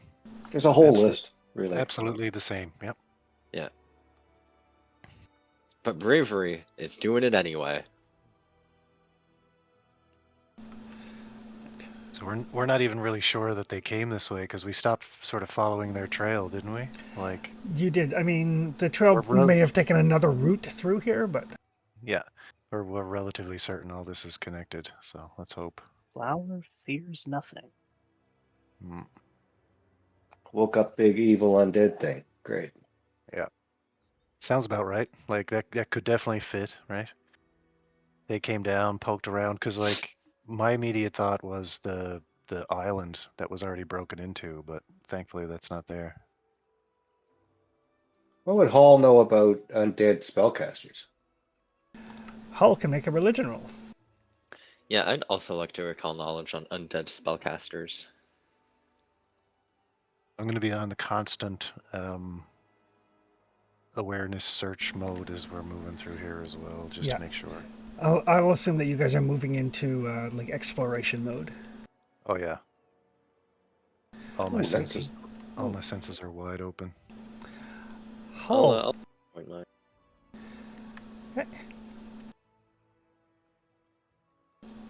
Oof. Hull and the professor. So you guys are like, huh, undead spellcasters. Well. The one that comes immediately to mind is a very powerful creature called the Lich. Yeah, yeah. That's what I was thinking. Oh, Yeah, it sure does. Pardon me while I barf, please. There are others. I hope so, because we're 8th level. Yeah. But the classic will be. Generally speaking, though, both of you are aware that undead spellcasters tend to be followers of the arcane path, maybe the occult path, rarely the divine path.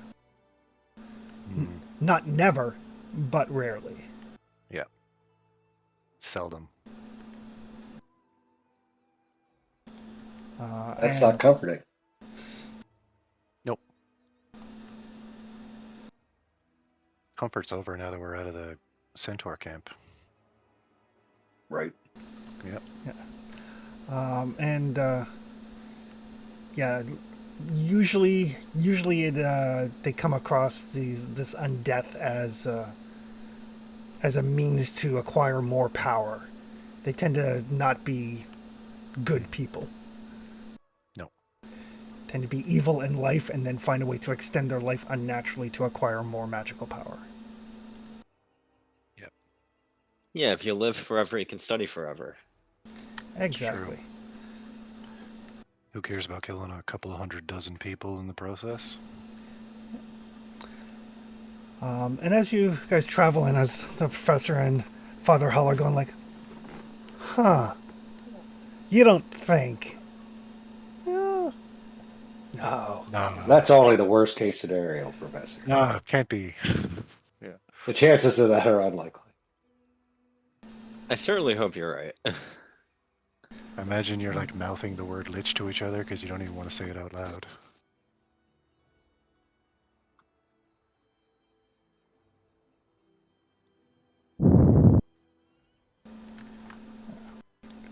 And as you start to, you get about a mile or so past the last of the marker stones. And you start to see these 6 to 10 foot tall stone pillars that are badly weathered, many of them partially or even wholly collapsed. Each of them bearing like strange runes on them. Are they recognizable? Make a society roll Sure. for decipher language. They're definitely pillars, eh? Not monoliths. They are pillars. They're like between 6 and 10 feet tall. Gotcha.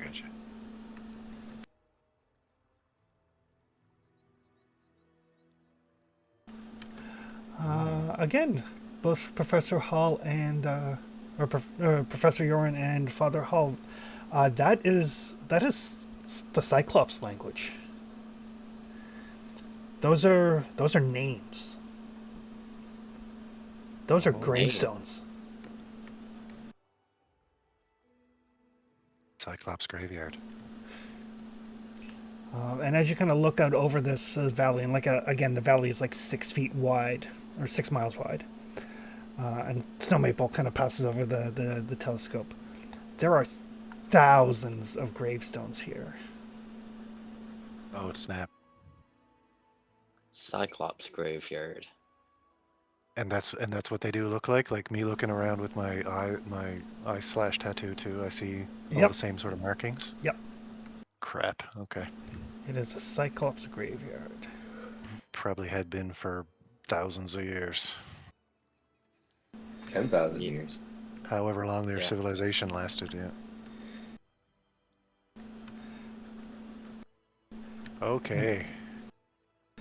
And as you guys kind of stand looking around this,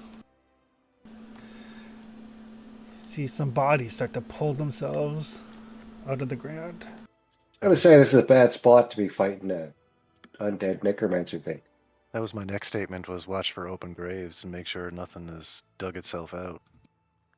When we entered the valley, I was gonna drink an anti-plague. Okay. There's 5 more as well, if anybody else wants to have one.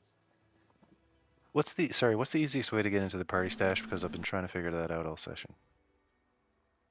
If you go to the Actors tab, the 3rd one over, Yep. where it has the beacon marches, Yep. you can just click the second little icon there, Open Sheet, and then Stash is the 3rd tab. Gotcha. I don't know if that's the easiest way. That's how I access it. Gotcha. There's No, that's probably perfect. like a hotkey or something. Whatever. I don't Doesn't think need- there's a hotkey, but that's the way. The hotkey is P. Oh, P for party. Oh, like that. Yeah, P for party. Hey, there it is. Perfect. Thank you. Yeah. I'll take one of those. Snatch up a I couple don't think I threw them in yet, but I'll do that now. juices. There was 2 in there.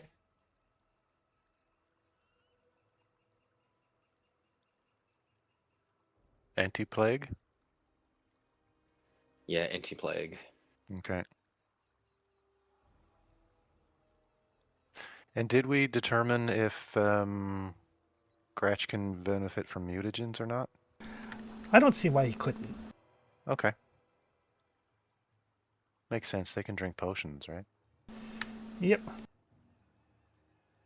I fed him one before, a healing potion.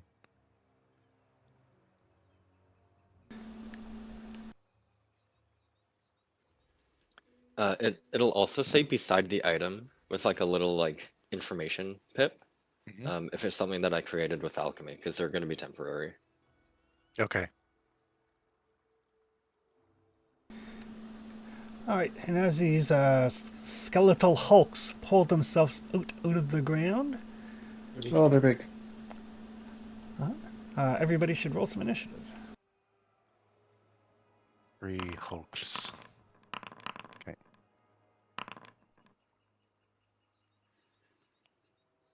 Hey, That's a long way Flower. away, too. I hear skeletons smash pretty nicely. Ah. This is still the wilderness, right? Yes, it is. Would you be willing to put gold on that, Professor? Nope, I am not a betting man. Dang, did I just roll perception instead of... I did. Nope, initiative. Cool. Yep. Not gonna tie me into my anathema? All right. Father Liam is up first. Okay. Oh, we're a long way away. I'm going to recall knowledge on skeletal hulk. All right. Aiming for weaknesses if possible. Oof. That is a critical success, actually. Nice. So they have no known weaknesses, but you do get 2 pieces of information. They don't have a weakness to radiant damage? For spirit damage? They are unholy creatures innately. Oh, okay, yeah, yeah. Lowest save? Willpower.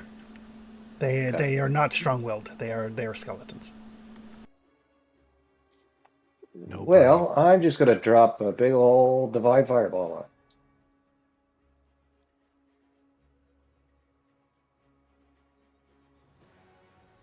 Since they're all Divine, clumped up. divine fireball. I feel like throwing a regular fireball after that would Oh, be a good not call. that spell. Wrong spell. How do I? That spell.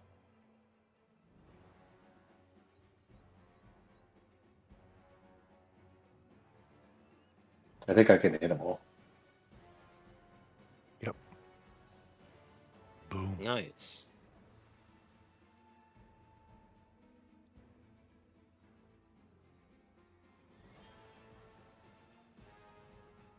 Soften them up a little. Hell yeah.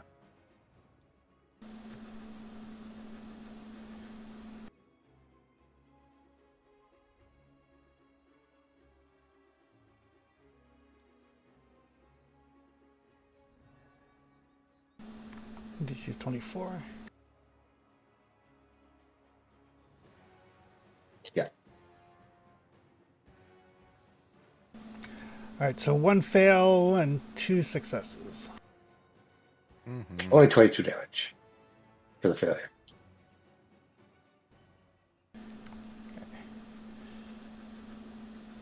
Second one on the guy that's failed, though.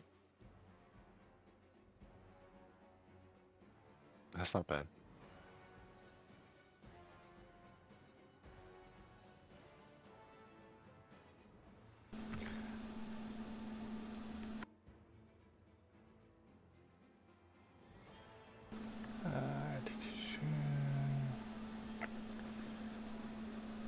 Oh, creature is sickened. Oh, nice. I don't think they're immune to sickness. Nope. Wow. Yeah, that's just baby damage. Sanctify doesn't do anything to him, I guess. All right. Mhm. Oh, the helpless one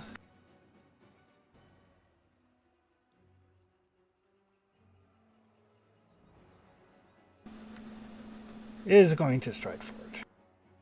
Wow, they're fast. Long legs, see? That does take all of its actions, though. Oh, sweet. The shocked one.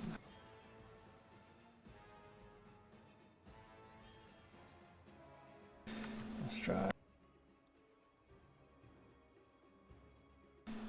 Stride.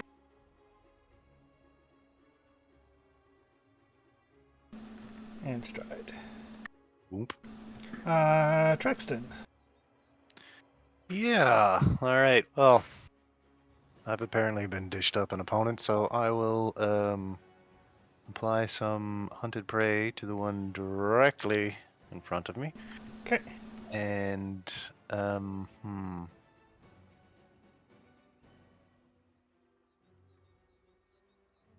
Nah, I will activate Gratch. He will get to here. He is attacking. And I will also attack twice. I had to get some bludgeoning weapons. All right, here we go.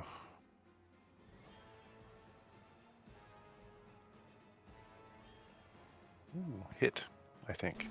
Yes. Yep. Damage. Offhand. Oh. Also Love it. hit. Damage. That's not registering the other d6, so here's the other d6.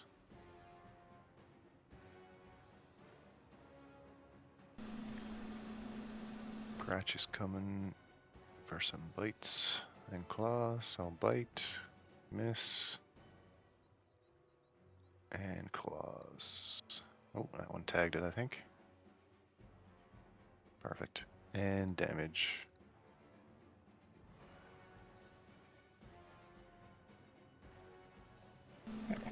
I just got to do some quick math here because twin takedown, you get to add your damage together before applying resistance.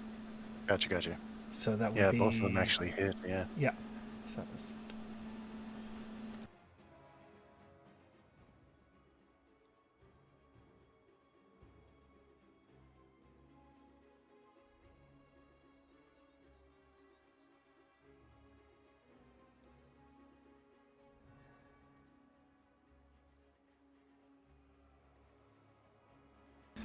Okay, got it. Perfect. That's it. All right, Professor. Yeah. This injured one, I'd like to exploit vulnerabilities on. Okay.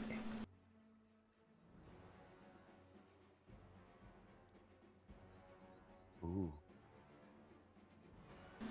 Critical success. Learn all of their resistances, weaknesses, and immunities, including amounts. Mm-hmm. So it is resistant 5 to cold, electricity, fire, piercing, and slashing. It is immune to death effects, disease, mental, paralyzed, poison, and unconsciousness. Interesting. And I assume, does a 37 hit the recall knowledge DC? It does. Does it critically succeed? It does. Ooh. Ooh. So these things are immune to mental effects. Yes. Does that mean they are mindless? They are not mindless. They are immune to mental. Those are two different Okay. things. Right. Yes, that's what I wanted to know. Very good, very good. Yep. Okay. And do they have any special combat abilities to be aware of, like attacks of opportunity, spellcasting? They don't seem to be fast enough to do that, but their arms are quite long, and you're pretty sure that they could probably sweep and hit a couple people at once. Interesting. Okay. Ooh. Very good. So yeah, I'll get my personal antithesis on that guy. And I will move probably.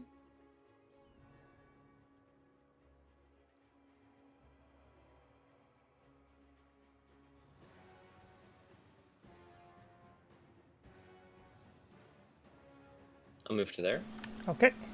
And I will shoot him with my short bow. Okay. No, I won't actually. I'm gonna spend an action to draw my sling, Okay. and that'll be my turn. Okay. Oh, the thankful one. It'll Lovely stride. differentiation. It'll stride to there.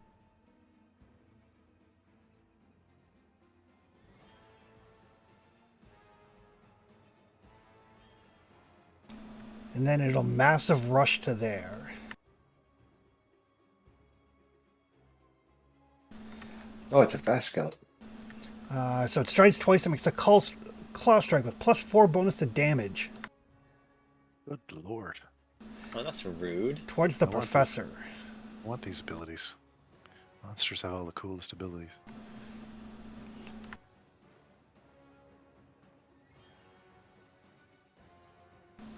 Oh, but it is going to miss. Oh, nice. So yeah, it just like kind of like lumbers down, like and there's a rattling sound as it kind of like almost on all fours charges and then rears out with those claws. But the professor is apparently smaller than it anticipated, and it misses. I am just a little guy. Sure. That will take us to Flower. All right, big monsters. Big monster. Yep. Flower is going to rage. I need to move my actions tab because it keeps messing me up. Rage. Accept. Then we're gonna just stroll over here to this one. We're gonna smack it.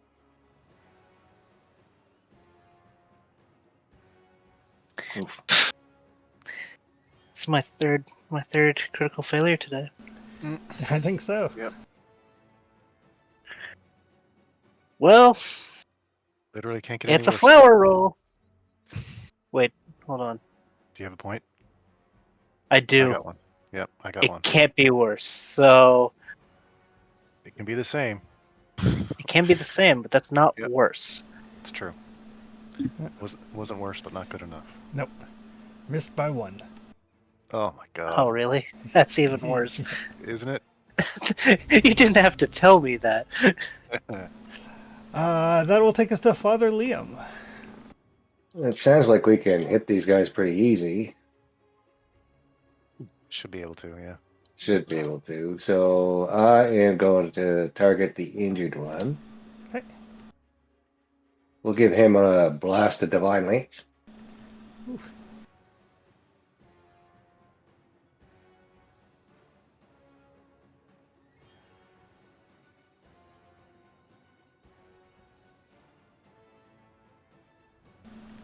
That is a hit.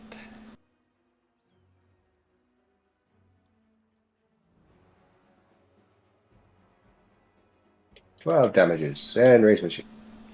That's not bad damage this time. I mean, 12 isn't great.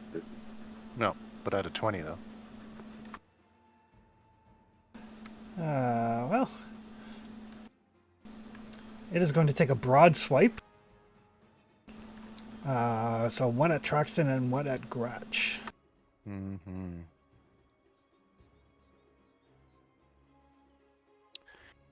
Have to move around next turn. So it makes 2 strikes with claws against 2 adjacent foes, both of whom are within reach. The multiple attack penalty does not increase until after both attacks have been resolved. So against It's 2 Traxton. attacks. 2 for the price of 1, basically, eh? Yeah. Kinda. Basically, it's still 2 actions. It's just that the second one doesn't have the multi-attack penalty. Oh, okay. Still good, but not as good as I was thinking.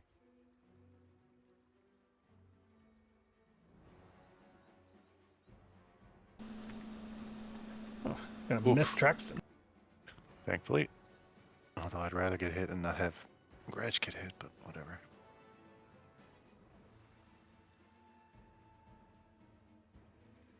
Yeah.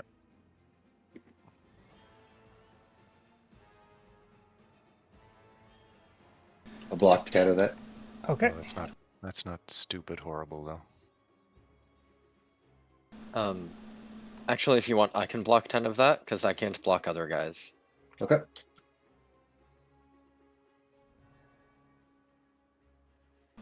And then the third attack on Traxton.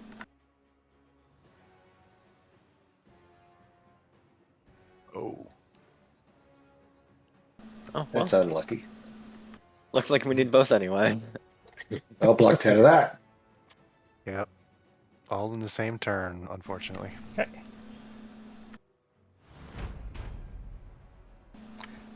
The shocked one.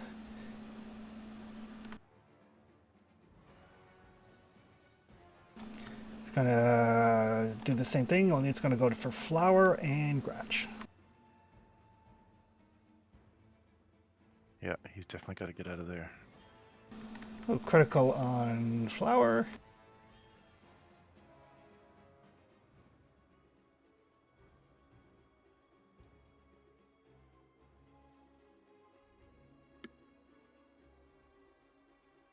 A hit on Gratch.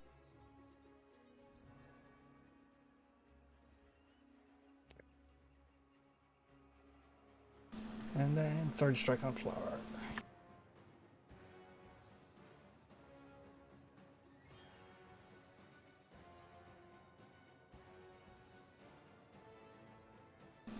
So yeah, these things, they do seem lumbery, but they lash out with their claws and just start raking people. That'll take us to Traxton. All right, so like visually when this happens, this thing does indeed with like one movement essentially nail two of us at a time? Yeah, its arms are so long that it just rakes through both of you. Okay, perfect. I'm just wondering how I perceive things, just to be sure of how I'm going to react and stuff here, right? Yep. So I'm going to get Gratch. He's going to head this way.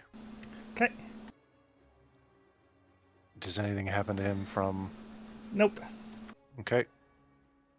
And so, well, I'm sorry, I'm not stopping there, but I'm just moving, and I thought maybe something would happen, so I'm Yeah. just going to move his full move. Oh shit! 1 second, I didn't see how much that was. 25, and then 15. Okay. I will continue to attack. He's been activated, so he's got move and an attack. Yep. I will attack this one myself. He's going to bite this barely injured one here. Okay. But I'm going to attack the one I've been attacking. Get my sheet and strike it. Hopefully. Oh, perfect. Damage. Offhand. Oh, beautiful. Another hit. Damage. And D6. And that was a twin takedown? Yep, that was the twin takedown. I do have one more attack left personally, which I will take. Oh, no. Yes, no, Gratch moved. Yeah, I've spent only 2 actions so far. Third attack. Ooh, hits 2. Perfect. Damage. And now Gratch, the other one, for a bite because he moved. Yep. These sort of like easier to hit things are great for flurry rangers. Oh yeah, I'm liking it, especially after earlier. Yeah. That's it for me. All right, Professor. Yeah. So it looks like I can move and use my caterwaul sling to hit the near-death guy and the barely injured one and no allies. Yep. So I'd like to do that.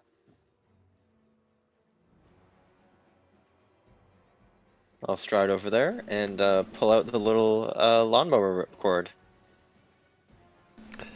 Zing. Pull the scream string.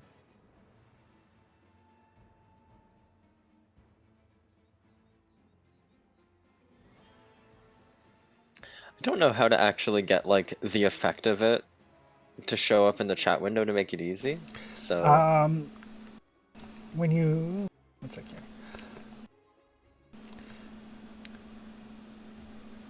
let's see. Every time I do a spell, it just automatically goes in there. Yeah, it's just difficult because it's not like an actual spell, it's an item ability. Oh. So it's a little weird. Yeah, like flowers. Oh, if you click like the little icon for the sling, it should post it. Oh, okay. Oh, look at that. So yeah, 30-foot cone. And I need some fortitude saves. Mm-hmm. Fortitude saves, you say? Yep. That one did originate from me, but their saving throw is probably much higher than mine. Oh, critical fail on one. Oh. And just a regular fail on the other. Sweet. Excellent.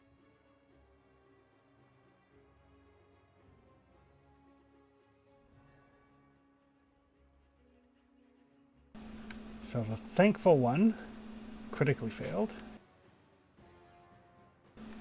And the helpless one only regular failed.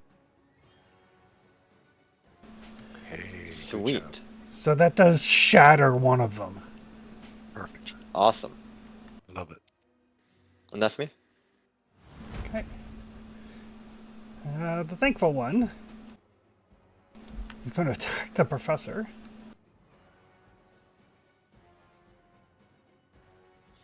I mean, yeah, that's fair. Ooh, for a critical. Oof.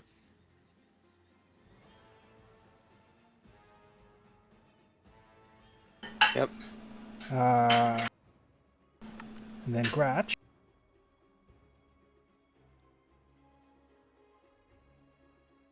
God damn it. Oh. Ooh, back-to-back criticals. Ooh. And then third attack on the professor. I'm gonna kill everything in this valley 15 times the crash goes down. That will take us to Flower. All right. I don't like this thing, Same. so we're going to grow. So it can hit me better. Yeah. Time to get swole. And we're going to swing on it. Ooh, you know I hit you this time.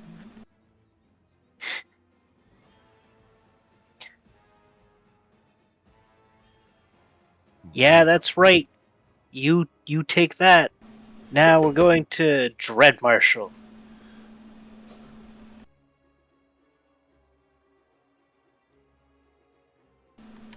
Ah, it teased me with the 12. It did. Yeah. It did. It's like, not today. Father Liam. Oh, crap.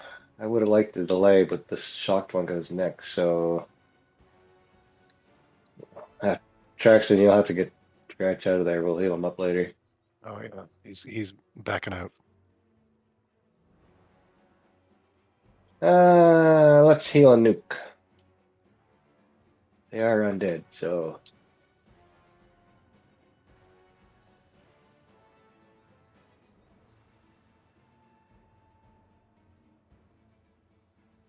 Hey, could you heal us with that too, or does that just do damage to undead?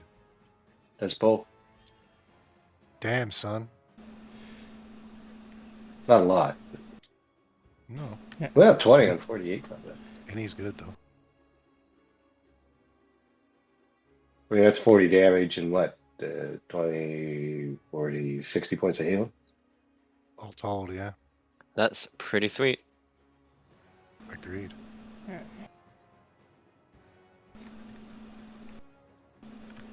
So they need to make fortitude saves.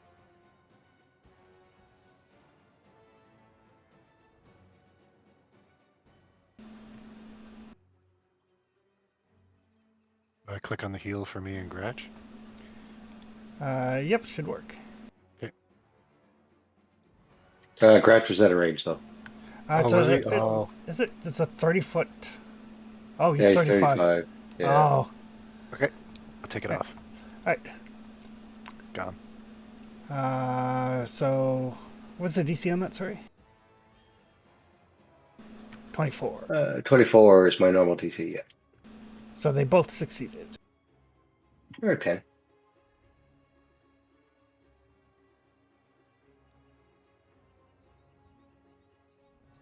I mean, I certainly won't turn my nose up at 20 points of healing. Right?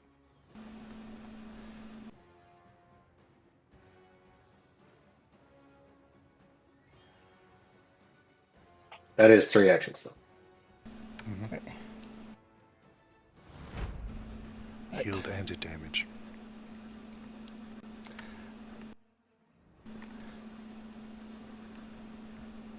And I think.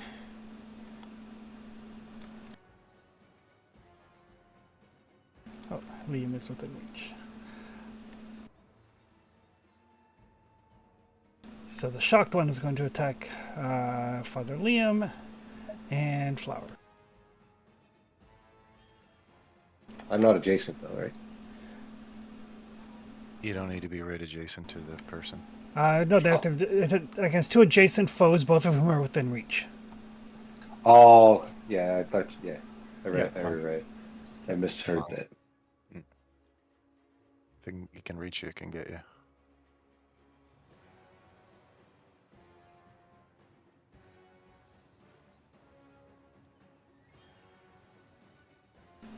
Mrs. Flower.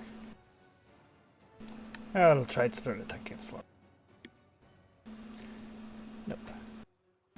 Traxton. All right. Let's. Gretch is going to back off with his move. Free action per turn. Okay. I shall attempt to put this one in a world of hurt, so I'll get a hunted prey on the thankful skeletal Hulk. Okay. And unleash on it. So I have 3 attacks. Here we go.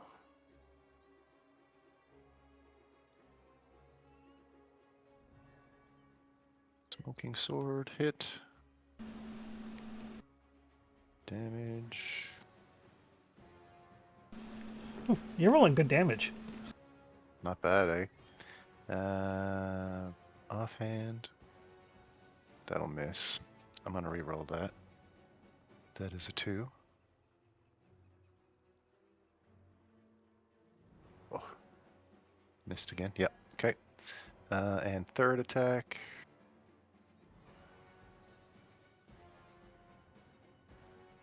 Missed. All right. That's it. The Professor. Is there a penalty for shooting within melee, or is it just that creatures will make an op on you? Doing so usually has a manipulate trait. But other than that, no penalty. Okay. I'm just going to attack the thankful one with my sling. Okay.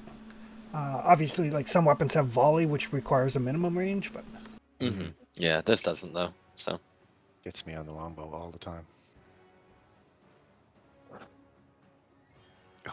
vertical miss. I'll hero point it. Can't get any lower. Right? There you go. Sweet.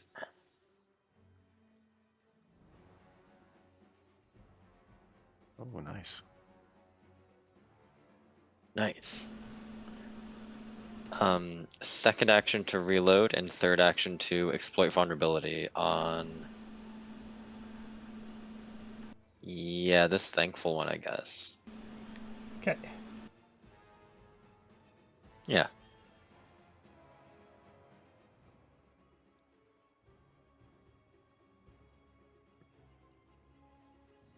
I'm just gonna maintain the personal antithesis. I just wanted to be able to shield its attacks. Gotcha. Okay. And that's me. Right, and it is up next. So it is going to.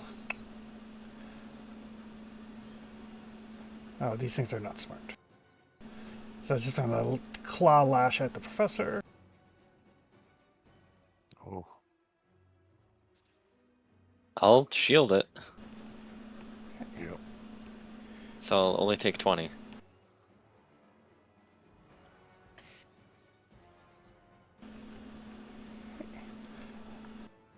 And yeah, I'll have the lingering resistance 5. Okay. And then it gets Truxton. Ooh, critical miss. That's not going to stay with that. It's going to third attack at Truxton. I didn't see the miss part. I thought it critted me. I was like, oh no.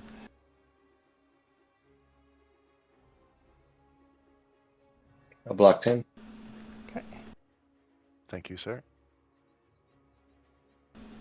All right. That'll take us to Flower. All right. We're gonna keep swinging on this thing in front of me. Hell yeah. Oh, there you Yeah, go. we hit him. Hit him again.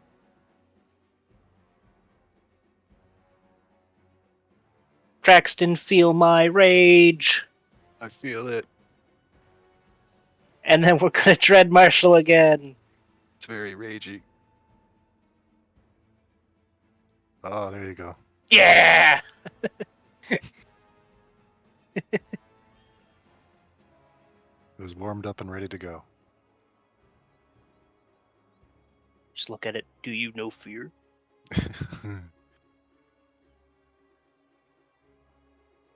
Oh. Gotcha. That'll take us back around to Father Hull. Flower, you look okay over there. I am absolutely minty. I'm gonna stride. Okay. I'm gonna raise a shield. Okay.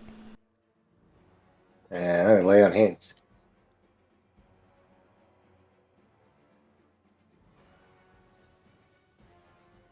On the undead guy. Oh, cool. 14.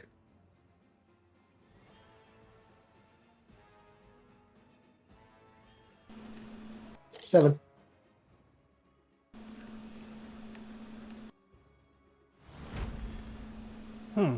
The shocked one.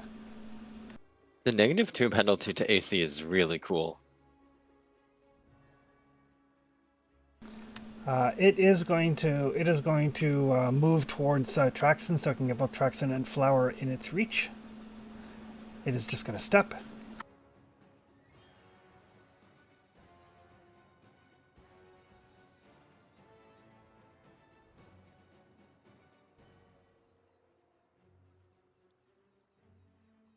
Oof, we're going to hit Traxon. Blocked in. It's really not an exclusive club of what can hit Traxton, to be honest. They're only hidden by ones, though. Ones and twos. Oh yeah, but they're still getting it all through. Ooh, critical on Flower.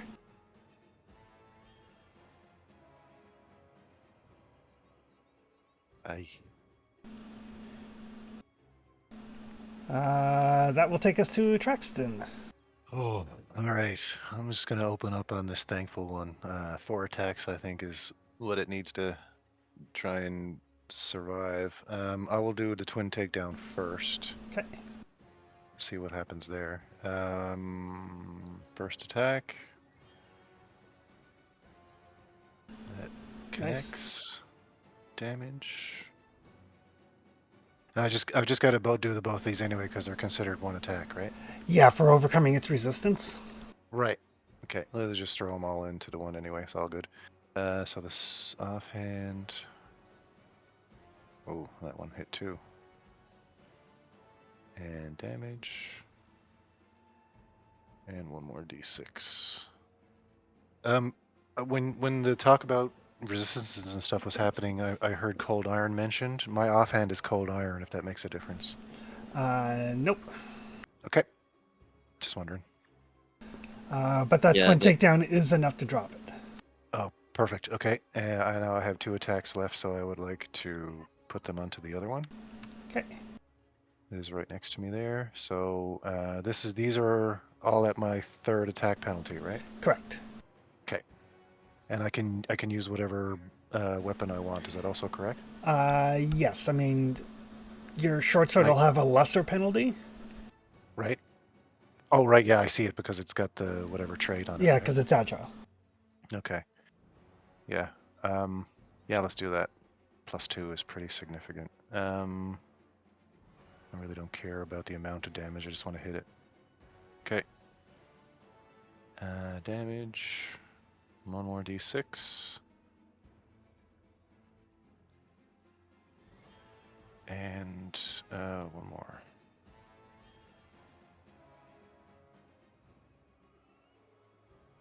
That hit too. Perfect. And a d6. There we go. And I'm feeling rage too. Am I doing more damage? Uh, Or should I be having more damage get- done? I know you get all the benefits of rage, except for you can still concentrate on things. Yeah, for some Right. reason it doesn't give you the damage buff. Right. Because I think I was looking at it before. I get like a +2 to each strike or something, don't I? I vaguely looked at Barbarian to multiclass into. Yeah, 2 additional damage with melee weapons and unarmed.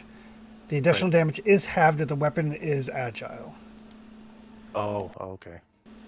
But that would still, I mean, still 1 point more on each of On those. each of those. Yeah, on each of the last 2 strikes. Alright, got it. Gotcha. Still standing. Ah, poop. Okay. Professor. All right, I'm reloaded. I'm going to spend my first action to attack. Oof. Oh, Get and I'm going to close out the fight. Get some.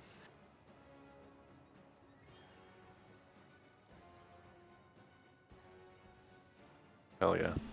There you go. 32 points of damage off a sling.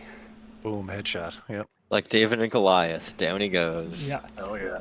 And as they crumble and the magic animating their bones, they just they literally just crumble into piles of bones. Gotcha. But And nothing. No, sorry. Oh, go ahead.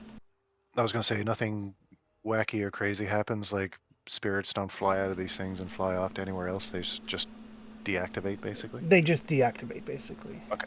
Okay. They crumble into dust and bone. Right. Perfect. Oh, that's fine for me. But as you realize that you're like only a mile into the Valley of Death, and Yep. you got a little bit of ways to go before you get to the tomb. But we'll call it there. Yeah, we're burning spell slots already too. Yep. Yeah. I'm still pretty good. Maybe we'll be able to have a long rest in the Valley of Death. Maybe we'll just turn around and try it again tomorrow. Yeah. Yeah, Or it's just- that easy, right? Just string some hammocks between these giant gravestones and just have a rest. Yeah. Everybody gets 350 XP. Okay. Where are we sitting now? But says Nobody knows. just shy of 1,000? Does it? 894. 894. Oh, 894. Should level up next session. Mm-hmm. We get the same amount. You know, whoever There- lives. Right. Oh, so none of What did I us. say? 894. Cool. 894.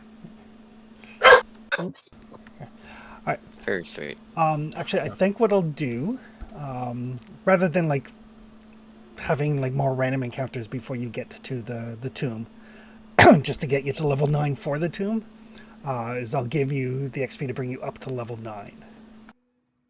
Oh, sweet. Oh. Yeah? Yeah, and we'll just Beautiful. Okay. like we can montage it through a couple of minor encounters on your way to the tomb through the Valley of Death. Sure. Sweet. Since you're so close, like two minor encounters would do it. That way you're the right level for the tomb. Okay. Okay. And then that way, if people die in the tomb, I won't feel bad. I was about to say. I You was wouldn't just feel about- bad anyway. I was about to say I thought you were being kind, but no, you're just making sure we're prepared. It's all self-serving. Yeah, exactly. I'm generally not a fan of milestone XP, but it's like Yeah, 2 or 3 more No, random encounters before you get to the tomb. that's true. Or- And it honestly would be, like you say, just a waste of time almost, really, right? Like it's Exactly. Yeah. The random encounters are not the important bit here. no, absolutely. But yeah, and that means it also gives everybody time to level up, so we don't have to do a level up like mid-session. For Yeah. sure. So, Perfect. but with that Yeah. said, I will leave Foundry up and running so people can like do their leveling. Outstanding. I think level 9 is new spells. I think Yeah, 5th level slots. fifth level. Yeah, Yeah, fifth level spell slots. progression is... Yeah. So I think I'll real have to like add on like spell lists for Holland Traxton. But everybody Yes. can figure out what they get. I'll leave Foundry up and running.